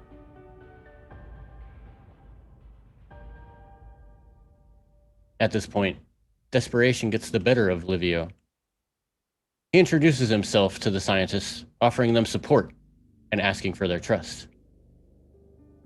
At the same time, he says he is ready to accept the Becca Morty offer, on the condition that they provide him with 3 constructs made from the tanned bodies of his deceased family, as well as a constant supply of concentrated LSD.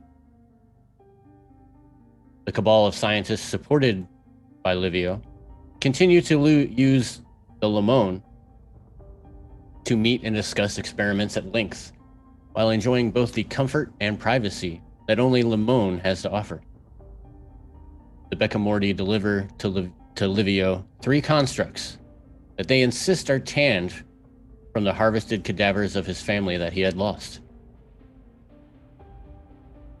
When the visionary scientists say that they are determined to test the drug on the control system of a hybrid machine to observe the effects of separation, Livio decides to request help from his old employer and friend, Unigwe. He enlists Unigwe to install a monitoring system in the old Bakessi factory, which is powered by several constructs connected to 2 tanned brains that act as a control network. and to pour the LSD into the tank of the control system. Unaware of all this, members of the Band of Badgers, a rather harmless group of thieves and vagabonds who live on tricks and stolen fruit in the swampland surrounding Cigna, cultivate the dream of founding a new camp near the Renee Lake, where they can make an honest living by fishing and foraging rather than pilfering. Their dream of finally being free from the long arm of the law seemed destined to come true when the Badgers came across an abandoned industrial plant, forlorn in the middle of a swamp. An array of small storage units in front of the plant suggested bountiful goods and supplies to be found within, should the Badgers be clever enough to find a way to open the apertures that seal them shut. With the steel benders commissioned to a word I can't pronounce, they forced the doors open, finding a supply of canned goods within, which the Badgers could then use to leverage trades to much greater effect compared to their usual haul of stolen fruits.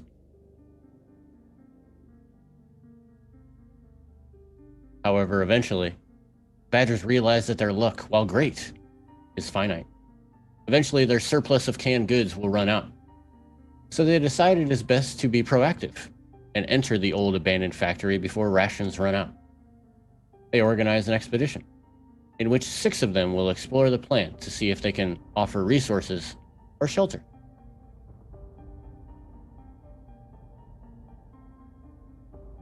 Among the 6 are Mario and Luigi. The rest of the gang, including their leader, Ruina, remains outside, waiting cautiously. The 6 had only been in a few minutes when a terrifying metallic sound of sliding carts, rotating saws, crushing presses begins. Immediately followed are the screams of several of the Badgers, first of terror, then of excruciating pain.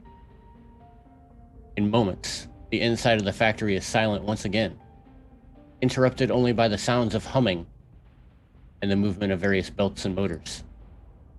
The rest of the Badgers flee the site in horror, and sadly are not around to witness the survivors. Mario and Luigi emerge hours later, barely managing to drag themselves out of the compound alive. Unigwe, at the instruction of Livio and the scientist, witnessed this unspeakable massacre that had taken place on the factory floor, observing it live on the tablet that he was supposed to bring back to Lamone shortly there. Unigwe, upon realizing that what he's done, believes that there is no chance of redemption for him and no reconciliation for the unspeakable act he has allowed to occur. Shortly after witnessing the events unfolded in the factory, he heads to the silo near his home and hangs himself.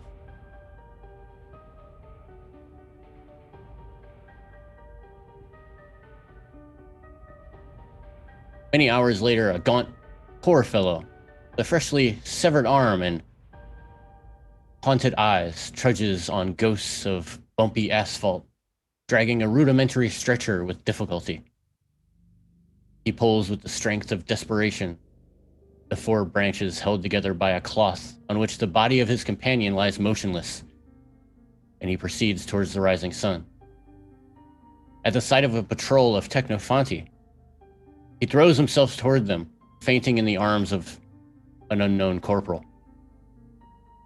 He will soon be identified as Mario, wanted for suspicion of banditry like his partner Luigi, who has unfortunately died en route, despite his friend's best efforts. In his possession, in addition to the clothes and the stretcher, only a crossbow confiscated, and a bag full of kiwis. Transported by the Technofanti to the Citadel Emergency Department, where he receives treatment for his wounds and the severe malnutrition he is experiencing. He will be hospitalized and will remain in a catatonic state, being seized by spasms and panic attacks every time he tries to communicate something. A precious life was extinguished before it was possible to bring it to safety. And another person has suffered terrible injuries in mind and body. There is more enough to immediately activate an extramural commando, which is where you guys come in. In one way or another, you are all members of the Commando Cadmium, a recently established command with just a couple of routine missions behind it.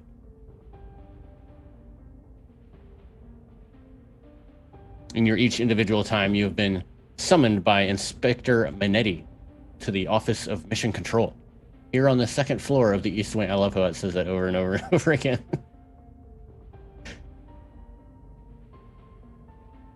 And here you are, inside Mission Control. At which point, Minetti comes in and pretty much gives you the lowdown of what had happened to Mario and Luigi. He says, all right, men. This is a very, very delicate situation. Obviously, the untimely death of someone beyond natural causes is call for concern.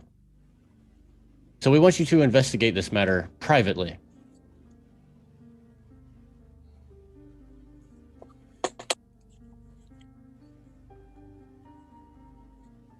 Your first stop should probably be Mario himself. Question him, try to find out exactly what had happened. He is currently being held in the security ward of the hospital on the west wing of the Citadel.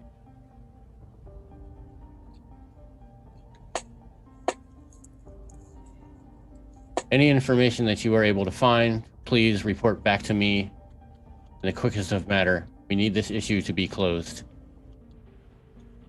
Are there any limitations on how strongly we interrogate this Mario? Well, obviously, he is in a catatonic state, given the situation that he has gone through. Obviously, try to get him to speak. But we do not want harm to come to him. Mission parameters are, as always, no death if it can be avoided. Only use lethal force if your own lives are at risk. So no permanent harm, temporary discomfort is acceptable? I see where you're going with this. This man has been through much. I do not want you to go in there and twist his arm to try and get information. I see. I can work with that. Just Speak with the man. Speak with the man. Follow the leads. I'm sure that you'll get to do a little bit of what you enjoy later down the line. I just need to know where the line was. That's yeah.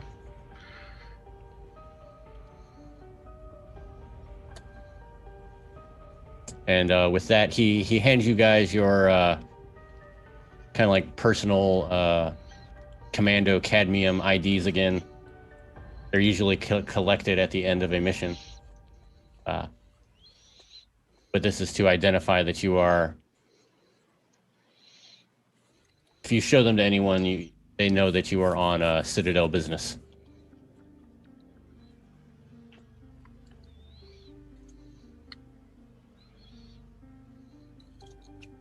And he leaves the room.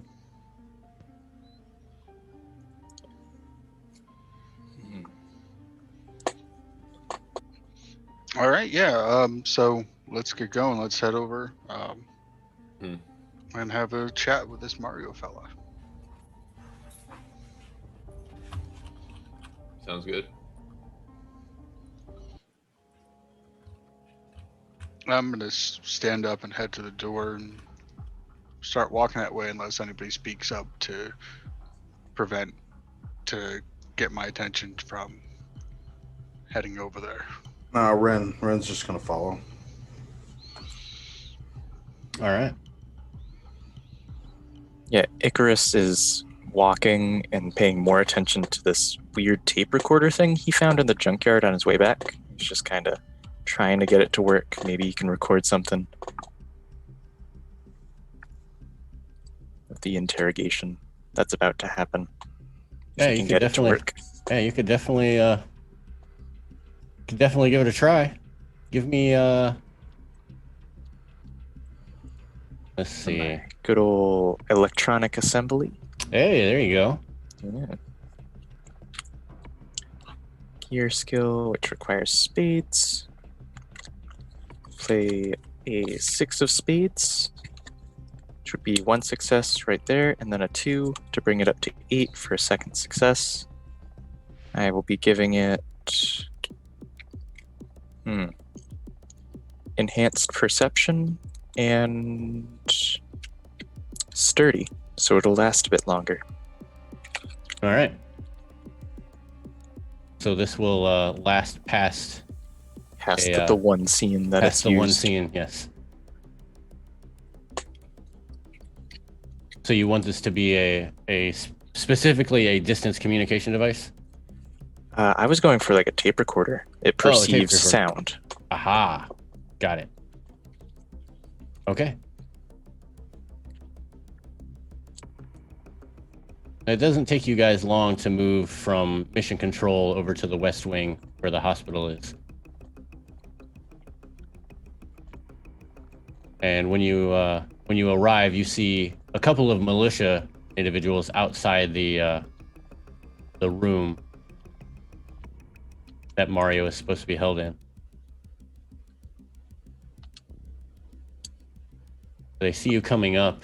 They recognize Jebediah immediately as another militia individual. And also when they see Brock, they kind of like snap to.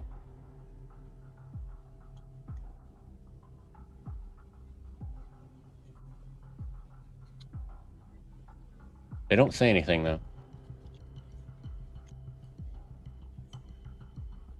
You guys just gonna push past them and You said we had the little card thing saying official business, so one of them looks down as you flash the card. Yes. I understand why you're here. Please go inside. Understand this man is in a very catatonic state.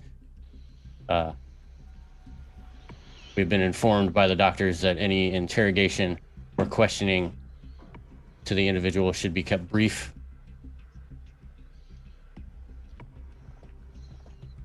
understood. It'll be as brief as it needs to be, or as is possibly. That's up to him on how brief that actually is. And thank you for Penny for a Tale for subscribing. Yay! Penny for a tail. Awesome. Thank you. Woo! I hope that we are running your game the way that you anticipated. I hope that we aren't, and you're learning new and wonderful things about the game. Welcome to the family. And So- we'll head into the room. Yeah, I feel like I want to start with like an empathetic approach, like maybe being the sort of surgeon doctor type person that maybe I'd have some more bedside manner than Jebediah would, and give this a go first before. What are you implying? I'm implying I'm exactly not what gonna you say- know. I work with doctors. I'm not going to say anything. No, you know what? That's perfectly fair. I don't want to get into social commentary on, but yeah. Yes, there's a varying level of bedside manner from healthcare professionals. So Mario is awake when you enter the room. He sees you, and he is in a state, whether it is catatonic or what. He sees you and he pulls up the covers. He looks at you. He's looking around. I'm just gonna take a seat in a chair casually and just kind of sit back and. How you doing, Mario? He ate them. He ate them. Got a sheet up. That's unfortunate. Who is he that ate them? He.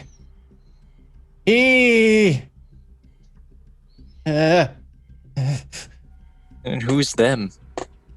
Who are you? What? Where? Hello? Yeah. Where are they? Where are you? Chew them. And teeth. Scratch. Chew the bones. Just sort of look towards like the rest of the crew here and just kind of go. I want to try to use emergency pharmacology. Oh.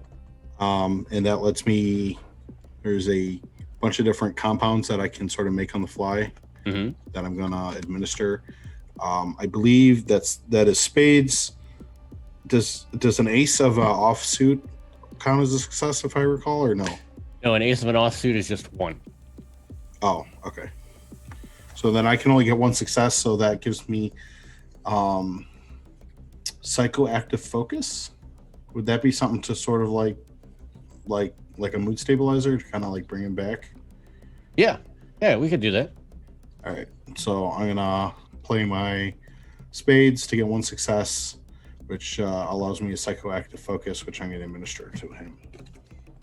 All right. Is this gonna be like a tonic that you whip up real quick, or is this something that you'll have to administer intravenously?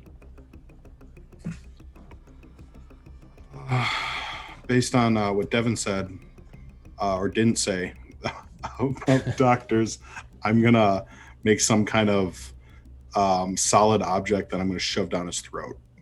God. That is perfect. I need you to make me I want that empathy. Okay. So I do have empathy, which is hearts. I can do 2 hearts for 2 successes on empathy. All right. So not only do you get him to calm down enough to take this thing, it doesn't require you to shove it into his mouth, and he actually puts his hand out. You know, you use slow words, and you bring your tone of your voice down. You see that he's afraid. He is truly afraid. What did I just take? You know what? It was just something to kind of help you calm down. You know. Oh, Rowena, where are you? Who's Rowena? Rowena. She's our mother. She takes care of us.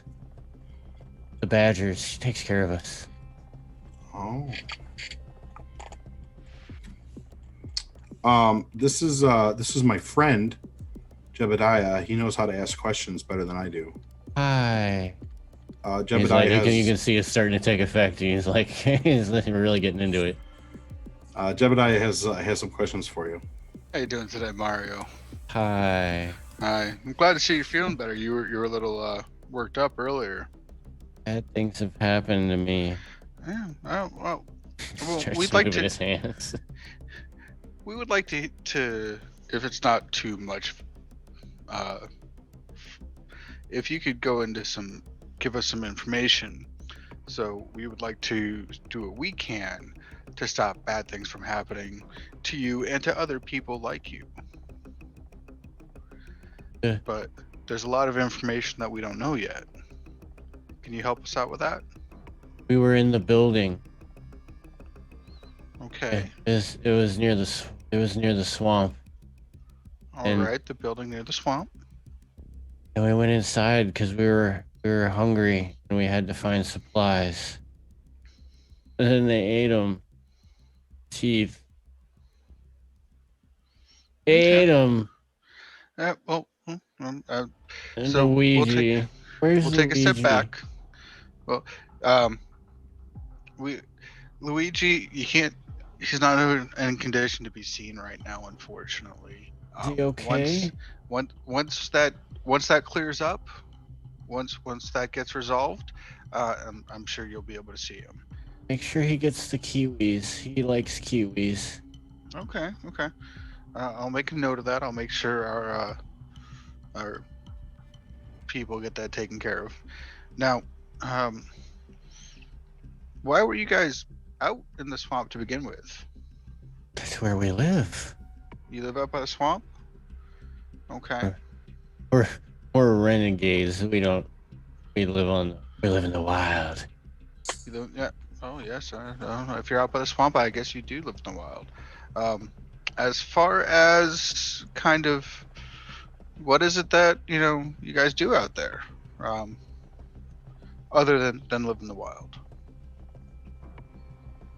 We steal food. Oh, I know it's bad. We steal food.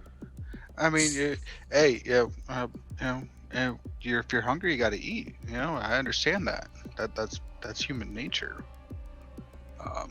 Sometimes we have to do things that aren't necessarily the most moral in order to keep ourselves alive. So, can you tell me a little bit about Rowena?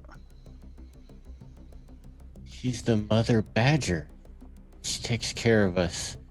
She didn't want us to go in there. She said it was dangerous, but we were hungry. Needed supplies. And then we had to get away. We had to get away from the field. Do you know where we might be able to find Run. Huh? Do you know where we might be able to find Rowena now? We want to let her know what happened and let her know that you're okay. I don't know. Well, I didn't see her when we came out. Me and Luigi, we ran. Where do you usually see Rowena? At camp. At camp? And where's the camp? We move around. Well, where was the camp last settled? This is where we tried to run. We had to run through the field, and we ran away from the loading area because of the teeth. They were eating the bones. The bones. We had to get away. We had to get away from Cigna. You had to get away from Cigna. Have you been to Cigna? I have not been to Cigna. I can't say that I have. And this might be hard. I understand that. You had said something about. You said they were eating the bones. Did you know where those bones came from?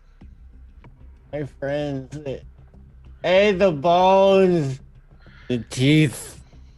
They just kept cutting the teeth and gnawing. And he ate them. He chewed them. Rowena, where are you? Where are you? We came out and you weren't there. Who is he? Do you know who it was who was eating the bones? The bones.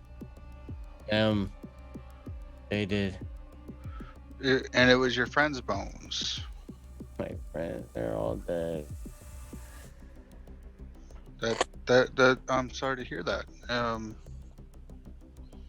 We should have never went. We should have listened to Rowena. We should have never gone in. All right. Can I give Mario a candy bar from the junkyard? This is it's breaking my heart, man. What sadness and psychedelic drugs do. Maybe. I don't know. Not speaking from experience. No, I'm sure.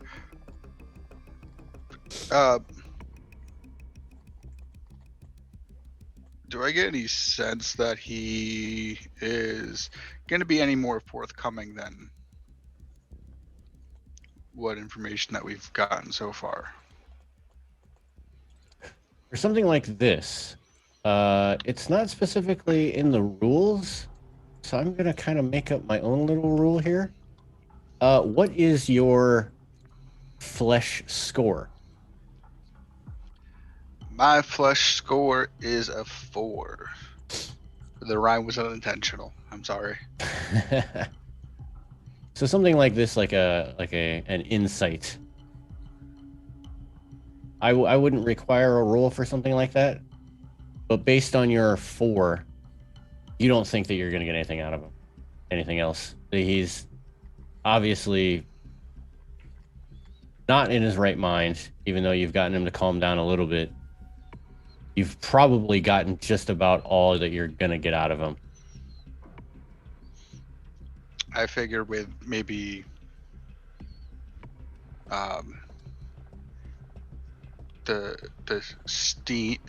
his experience with interrogation and reasoning from he would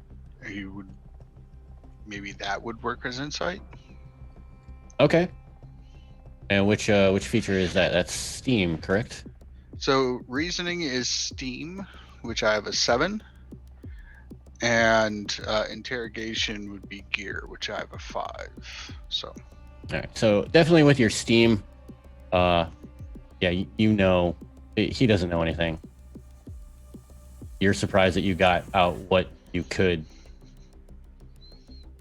You haven't had to interrogate per se, but you have interviewed individuals that have gone through traumatic, whether it was the loss of a family member or, those who were in the wars. You've talked with people who have gone through traumatic experiences, and the details are not all there all the time.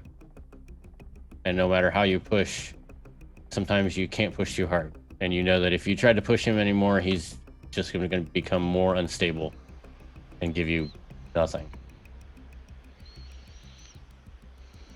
all right, we have a reasonable idea of where this swamp and where to possibly find this camp then, from other information and from the details that he's provided. Okay.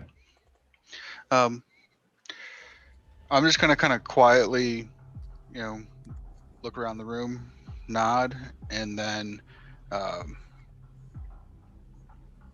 and just, smile politely to Mario.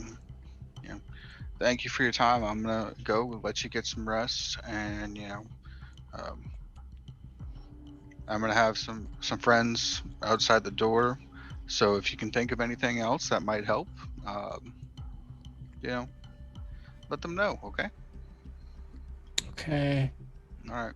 Well, you have yourself, try to rest up. You've had yourself quite an experience here. So He kind of pulls up the covers and does what you say. He closes his eyes, he lays down, and almost immediately he passes out from exhaustion. And as you, or whether all of you are going to leave the room together, he starts to talk in his sleep again, and he keeps stating the same things that he had already stated to you, but he eated them.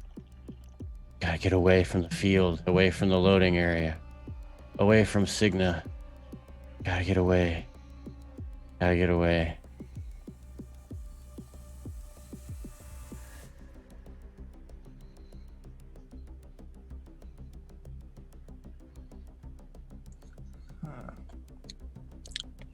So stay away from the loading area.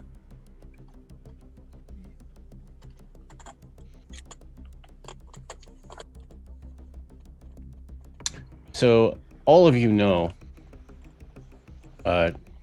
just from the name itself, you know that Cigna is a small community not far outside of the Citadel. You will need transport, but it won't take you more than an hour or two. You could walk it. It's totally up to you.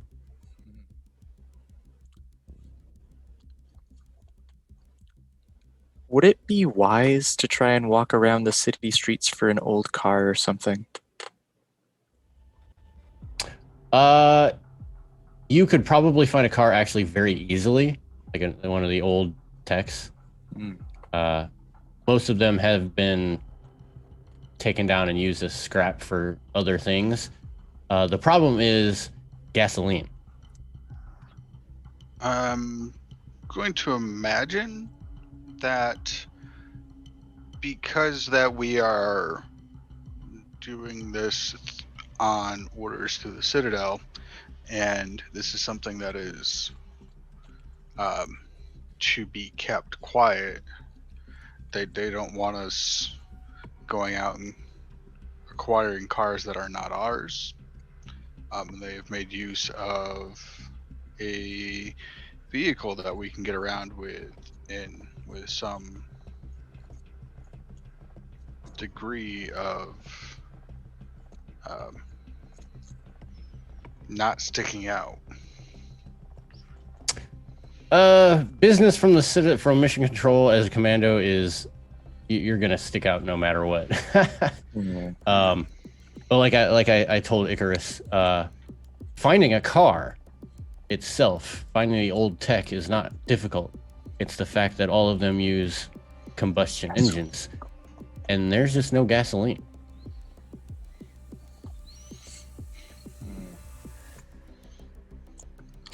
Gasoline is one of those things written in the history books. A fluid long lost. The dark, deep brown fluid of gasoline. The fluid of fire. The fluid of fire, yes. The fluid of fire. Yes, Alcohol is a fluid of fire. Most everything But is alcohol. ran off of steam now. Okay, hear me out. Hear me out on this. Mhm. Piggyback ride on constructs out of town. Can we make a construct out of like a horse's carcass? So, you said that, and the first thought I had was just actually piggyback riding on other people constructs, and I'm wearing my power armor, my techno armor, Oh, Which- yeah. is big enough to begin with. So Mm. this is going to be like extra size person being carried. I was just picturing the smallest person carrying me. Wait, the power armor. What powers the power armor? There's a generalized like level that it runs at, but to do special things like any of my actual skills with the power armor, like those extrusion blades or the jump jets, basically, they are 1 power use per time, and there's 10 in each pack, and then I have to reload, which Yeah, it's actually like would like require little me to. little batteries, little energy pellets. Yeah, 'Cause I'm thinking, would it be possible for me to do electronic assembly on an old car so that it can run on the same power source as the armor? Or is that like way out of the scope of what is possible? You could. There's going to be a lot of complications, so Mhm. you're going to need multiple successes to do this. All right. So, is there? I mean, there's traditional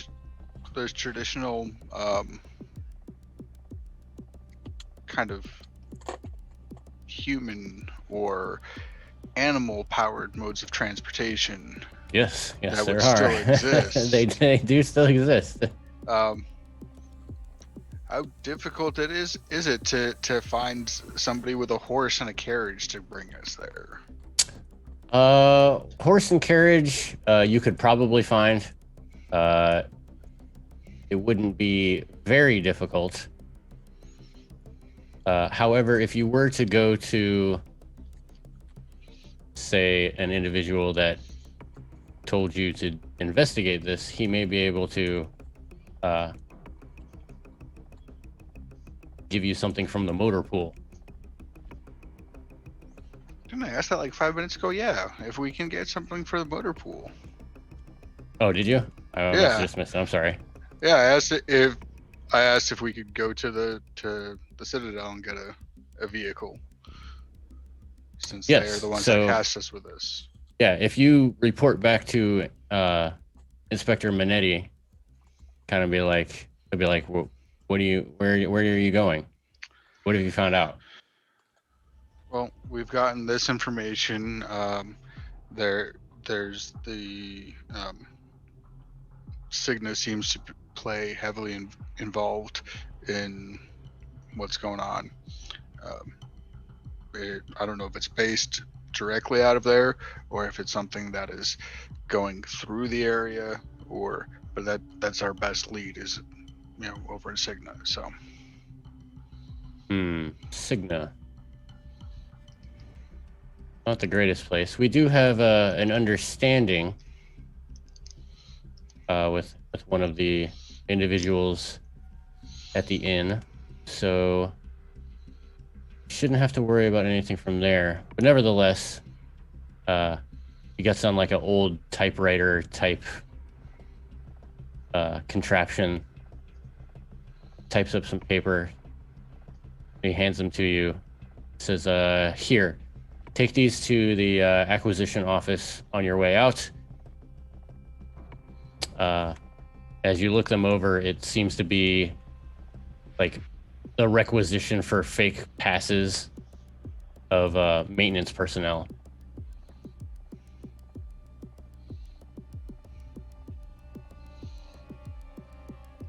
And then a second requisition sheet for a tank. I'm just going what's a steam tank. Well, so much for. I'm guessing it's not a tank in that aspect, like boom, or like a personnel carrier. Why not both? A car. Personal carrier that goes boom. Wait, no. Might not be the best. Wait. So yeah, we'll go and take the unless anybody brings in an objection. I'm gonna go ahead and we're gonna go acquire that vehicle and get the stuff we need and head on out. Yes, as you're walking out with the papers, he says, I forgot to let you know. Yes, head to the inn. There should be an individual there known as Marina. We have a mutual understanding with them, and they should be able to put you up. Feel free to mention who you are with them. However, I would try to keep your identity non-conspicuous. We'll do what we can.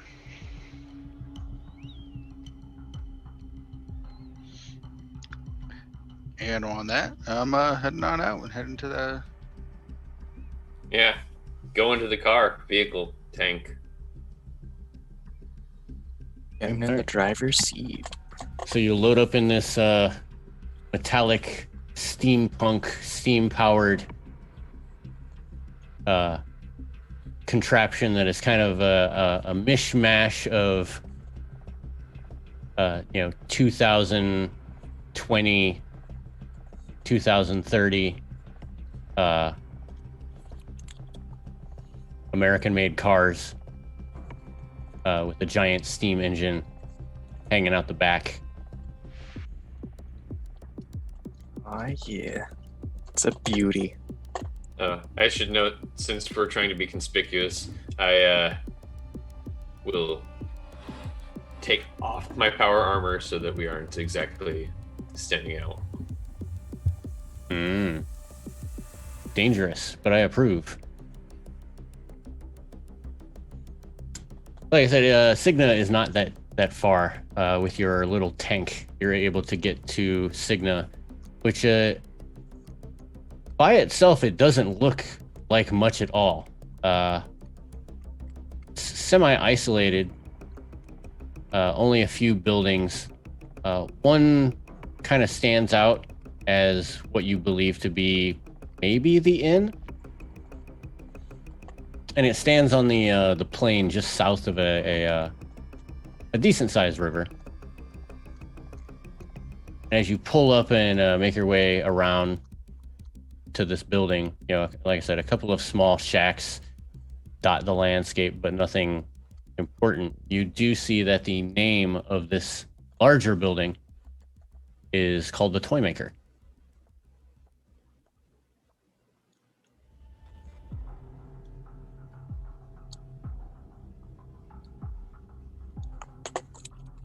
We are all briefed on that, or was that intro fluff that we haven't? The intro was fluff, yeah. So we don't know None of that would have been character knowledge. That was only for you guys. Okay. So I'm gonna guess the Toymaker is not the inn. So that's not where I'll head to what we reasonably assume is the inn. I'm just guessing there's going to be some foot traffic around it. Inns also, in many cases, double as meeting places. So, All right, so as you pull up and you get out, you see, in addition to the Toymaker, like I said, a couple of small buildings dotted here and there. Jebediah, you do see just maybe a half click out, kind of separate from everything. You see the emblem of the militia on the side of a building. So this looks to be like it might be the local militia force. I'm going to note that for future reference. In our journeys here, have we seen anything that might seem like a swamp? Not yet. You have not seen anything like a swamp. However, you do have the river. Like I said in my description, once you head out of the main city, you are again in nature. There are some places of desolation, but there are pretty much no people in your entire travel that hour that spans. And once you come across this small settlement, then you see a couple of people, moving to and fro, but just not a lot of people.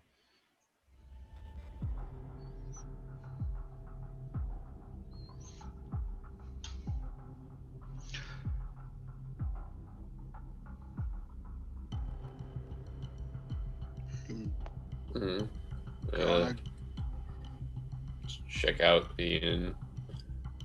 See if we can find that person. Marina. All right. So, what building are you heading into? Did we find the inn? Or the only was that not you, labeled? You see a building labeled Toymaker. There's one building with a militia symbol on it, and then a couple of like little shacks. And like by shack I mean probably enough for two people to live in. I mean, I would imagine in what type are we talking? Nighttime, daytime? Well, you guys are here about afternoon. So I imagine an inn would look like it's might have, since you said those things were desolate and decayed and kind of reclaimed by nature. Does that mean that we're walking on dirt roads and that there would be signs of foot traffic? Yes, there is a lot of traffic going just in the distance. You can't really get a good eye of it, but there does seem to be some type of makeshift farmland not that far away. You can see constructs out in the fields moving around. There is a lot of foot traffic that is going into the Toymaker and coming out. I'm just gonna go to the militia office and see if there's somebody or building with the militia symbol on it, and see if there's somebody I can ask where the inn is. All right. So as soon as you arrive at the the militia barracks, as it is, you are greeted by an individual who calls himself, I'm going to call him Art. Says, yes, how may I help you, gentlemen? Hello, me and my friends are traveling. We were wondering if this settlement or this area has an inn that we might be able to stop in and kind of rest and for a little bit.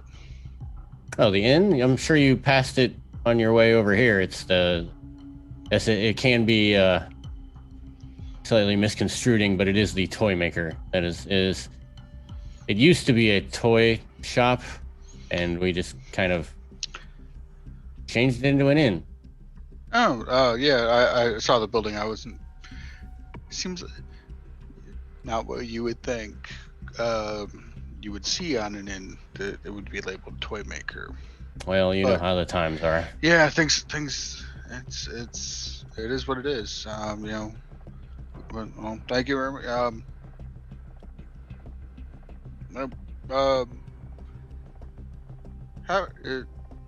What do you know about the area? Where we just arrived here? We haven't anything I should be, aware of? Anything going on you guys might need some help with? I'm here. Even though I'm not on the job, I'm always on the job. I'm sorry. Who are you again? My name is Jebediah. I'm with the militia. In Florence. A fellow militia member. Well, yeah. In that case, well, I guess, Well, the situation here is grim. It seems that we have sadly discovered the body of an individual by the name of Igua. And it seems that he had hung himself. Very sad. There's an old factory not far from the fields, just north of here, that we had found him. And I've followed standard procedure. I've ordered the body to be placed under 24-hour watch. However, I'm not sure if I'll be able to get it transported to the Citadel in time for tanning.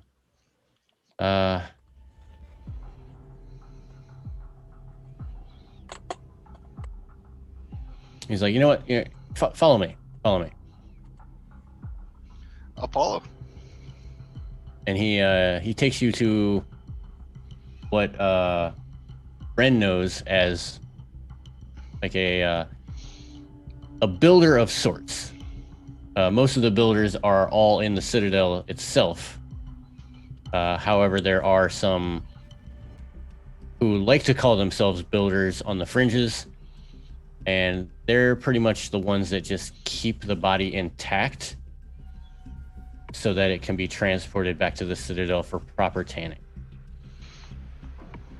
And this is where Art takes you. It's kind of down in the cellar of the militia building. And you see one man, a couple of tools, and you see the body laying on a table. To you, Ren, this seems very crude and slightly sickening, because you would assume that people would have a little bit more professionalism with the trade. But you do realize that the air outside and the desolate nature of the town, this is probably the coldest and best place to store a cadaver before it was moved.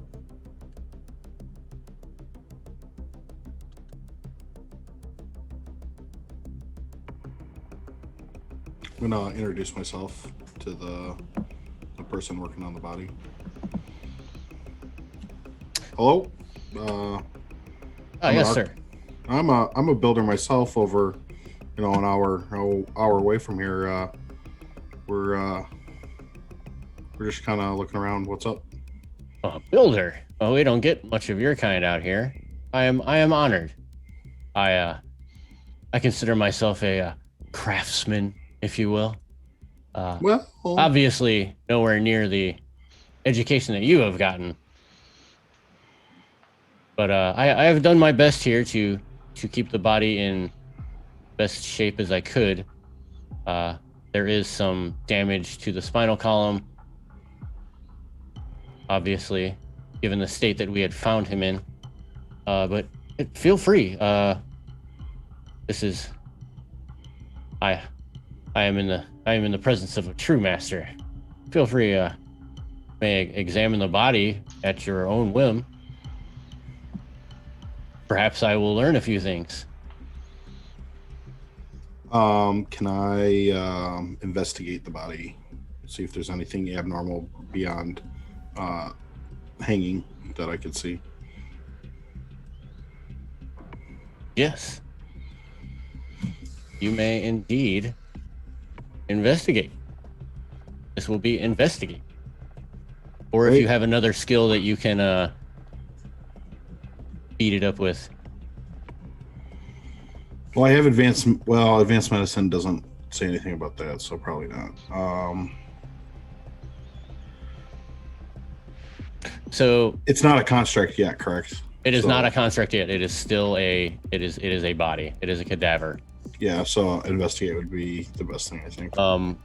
Before you decide what you want to roll, just being a builder as you look at this body, like just visually looking at it without going into any detail, because you've done this for so long, you know that this body has only been here about 8 or 9 hours. And it's been here long enough to where it only has about 8 or 9 hours left to start the tanning process before it's unsalvageable at all. Okay. I'm going to inquire then to this craftsman. Do you realize that we only have about 8 hours left to get this tanned? I didn't know that we had that little left. I know that some time had passed, but I am waiting for the militia to move the body. I am merely here as a provider of, I don't know the word that you guys use. I merely watch after the body to ensure that nothing bad happens to it after the transition phase. Well, I appreciate your help in that regard.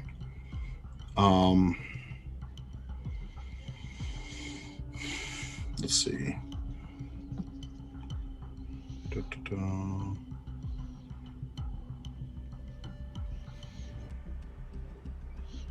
Yeah, so I think I can't really do any tanning here. I really have to get it back to the Citadel for tanning, I think. Yes, tanning is a large, arduous process. It takes Okay. several hours to do. And not only do you need the body, but you need the steamworks to go along with it to make the body move. Gotcha. I'm gonna recommend then to the other party members that this needs to get back to the Citadel ASAP. If it's gonna take that long, is it 8 hours until I can start the process, or it needs to be done in 8 hours? It needs to be at least started within the next 8 to 9 hours. Okay. Once So things I'm gonna- get going, you're able to start adding your preservers and all that kind of stuff. Yeah. All right. So I do want to investigate, and I'm gonna just do one success. Okay. So because you do have a bit of medical background, you look at some of the charts that the craftsman, Mr. Smith, has. He has done a preliminary kind of very raw, not an autopsy, but they've made sure that there was no like flesh-eating disease or anything like that. They want the cadaver to be in good standing. And you see that in his write-up that the cause of death obviously was by hanging, and that based on the stomach contents of the body, within the days or even weeks leading up to his death, the deceased had taken large, frequent doses of antidepressants. So for you, this is something that you're going to have to rectify. If you were personally going to have to tan it, the digestive system is screwed. All right, I'll just note that and see what comes next. For now. As you're looking at the corpse, Art's kind of been in the back, letting you do your thing, and then as you're speaking with Mr. Smith about the timeliness that it needs to be, Art says, "Oh no, I don't understand the timeline myself, but Mr. Smith has explained to me that time is of the essence. We are expecting a transport from the Citadel within the hour to take the body, so it will be taken. You don't have to worry about that." I'm gonna sort of. Anyone else hear about that? Like in our group about that? Because that seems like something we would know. Or maybe not. It's not something that you would. It's not like, oh my god. It's something that you may have heard in passing because you're a builder. It might have come through the office as, oh, we have to go pick something up. Gotcha. But it's not like, oh my god. If we need confirmation, I could always radio the Citadel. Yes, you do have your long-range communication device. Hey, I found That's another cadaver out here. Are you going to pick this one up too? I mean, if we had known, if I had known about this, we could have just taken the ride out here with who they were sending. So everything here seems as under control as it can be. Then, if I'm grasping the situation right. Yes, we've taken care of the body as best we can. It was discovered yesterday in the late afternoon. It seems that an individual by the name of Anselmo was taking his tour of the agricultural constructs out there at the farm and had found this poor gentleman in one of the silos. That is unfortunate.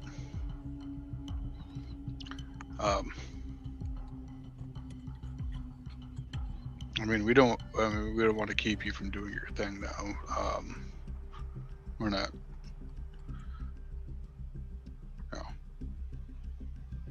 If we can go ahead and go about our business. Oh yes, by all means. If I would you like to be kept in the loop of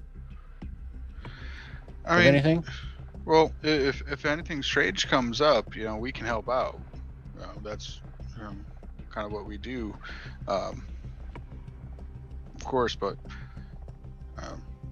seems like everything under here at this moment is pretty under control, though. Doesn't sound like we can be much. Is there anything that we can do to help you out that you can think of? Well, I was actually going to head out to the silos myself, since we had not made a formal investigation of the actual area. If you are wanting to join me. We were gonna. We got to check in in a bit, but I suppose we might have time for that.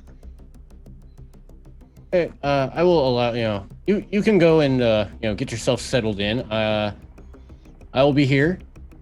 There's no one out there to mess with anything, so we don't have to worry about scene. What did they call it back in the day? Scene degradation. Other than the elements, so. Yeah, of course, I'm sure. I don't. Nothing else. Well, yeah. Well, but yeah, we'll check in, and then we'll catch up with you if you want to come along. If you want us to come along. I will be here. All right. And yeah, so, and unless there's anything else of note or anybody else perks up, I'm gonna head to the inn to go get us a place to. Yeah, sleep, stay, talk to that one person. So when you leave the barracks and head back to the toy maker, as soon as you enter, you see a very happy-looking woman standing behind a little receptionist, or not a receptionist desk, but like a counter.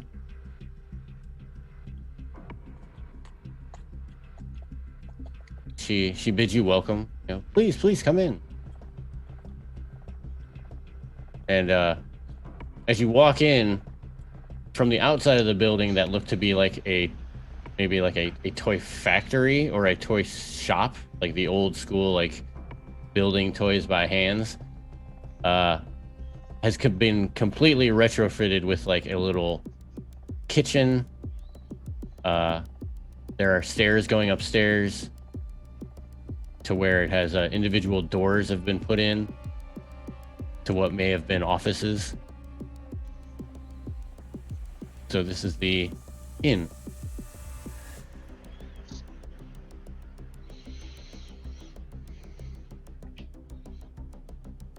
I'm gonna head up to the desk and see about checking in for the night. Says See about, oh, go ahead. Go ahead there, Brock. See about finding Marina. Oh, Marina, that's me. I run this establishment. I very subtly show her badge. Oh, well.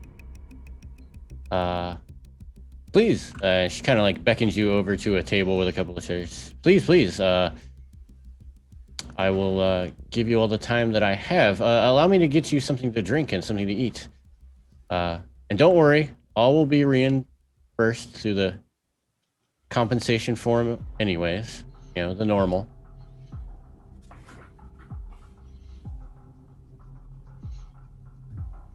Take a seat. Will you all be needing accommodations as well? Yeah, we might be here a couple of days, so that would be useful. Thank you. Glorious. More compensation. And it's not like a hit towards you guys. The Citadel actually, this all. The Citadel actually pays very well for anyone outside helping any endeavors that have to do with the city.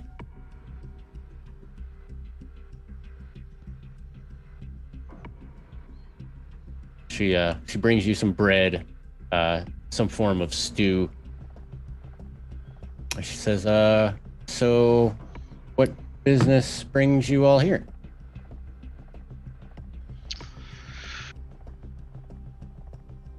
There was an incident, and the remaining witness was not very stable, but what information that he did relay to us is somewhere there's apparently a swamp near here that is connected to the incident? Oh, there is a. I really wouldn't call it a swamp. There is a. I guess it's kind of a secluded patch of swamp on the other side of the river. Not what I would call a swamp. More like a. Oh, like a small bog. More like squishy ground than anything. It's not really. In his mental state at the time, I'm sure you understand that he might have been easily confused. So, May I ask who this individual was? I mean, I pretty much know everyone around here. do you know Mario? I've heard the name.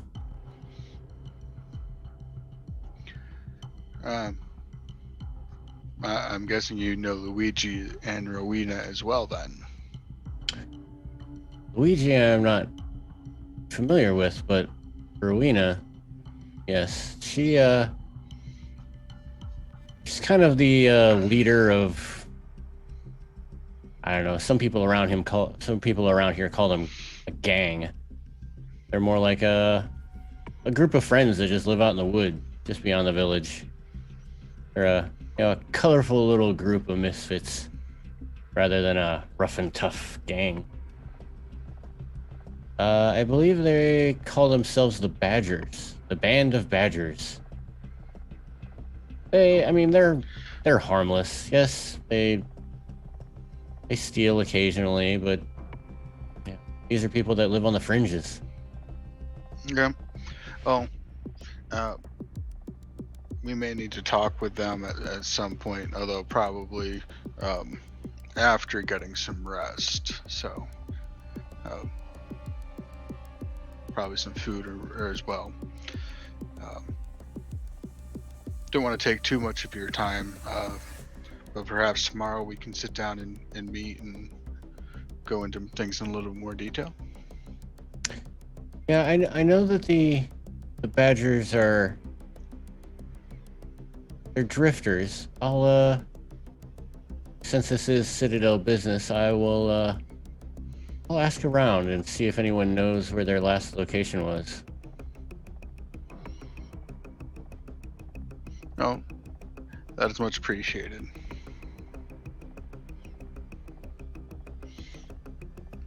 And Jebediah is gonna head up to the room.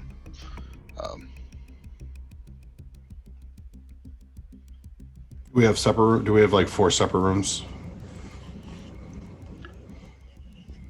Oh, I'm sorry? Do we have 4 separate rooms? Like Yes, you can all have separate rooms. I'm gonna head up as well. Yeah, pack everything up except for power armor, which I'm still going to be carrying with me. In a big suitcase. A Big really big suitcase on my backpack. There's a backpack. Yep. 80 pounds. So you all head up to get a good night's rest. You've established your presence here in Cigna, and Rowena, or not Rowena, I already forgot her name. Marina. Not Rowena. Marina will put her feelers out and get back to you in the morning if she finds out any information.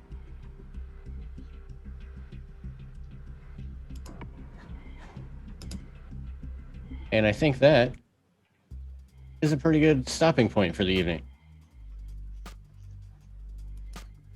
But we were very glad that anyone that stopped by and watched could see this first part of 3 of Necrobiotic, the new Kickstarter that has already been fully funded and is pushing into stretch goals.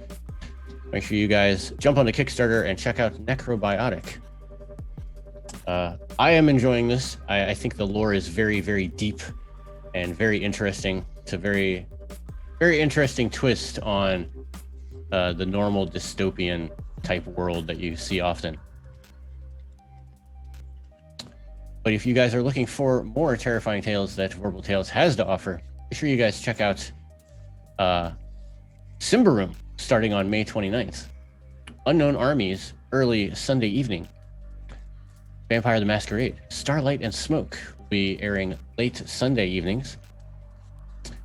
Next Tuesday is the second portion of Scarredlands, Dark Voodoo on the Bayou, that will be taking place on the Onyx Path channel. On Thursdays, we have Alien Ice, or Acid and Ice. However, if Awesome Adventures are more your bag, check out the Mora Showcase, Punchin' Nazis. That will be on Friday evening. I think we have one or two more of that short stint. One. Be sure to check out Dune, Adventures in the Imperium on Mondays, and Fallout 2D20 on Wednesdays. Be sure to check out our calendar for all other terrifying tales and awesome adventures that we have, because I'm sure that I missed something somewhere. I always do. But be sure to check out our website, Vorpal Tales, to see our calendar, social media links, recaps, and links to all of our partners and affiliates. Check them out, purchase awesome stuff, and support the show all in the same process. Since we are leaving for this evening, players, please let the audience know the next time that they can catch you and the cool things that you do outside the show. Hi all, my name is Devin. I was Brock, the Technophant, and next time you can see me is going to be on Monday for Dune.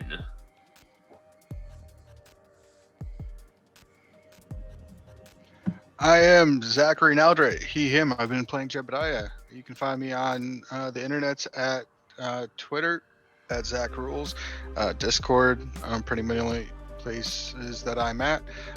And I am going to be on next on Vancouver by Night at 8 p.m. Tuesdays, 9 p.m. Tuesdays, Eastern. That's it. Hey folks, I'm JT. I have been Ren the Architect, and you can find me next tomorrow playing Unknown Armies. I've been Icarus. I'm also Kisama. You can find me on Twitter at TrueKisama, and you can also find me tomorrow playing Unknown Armies.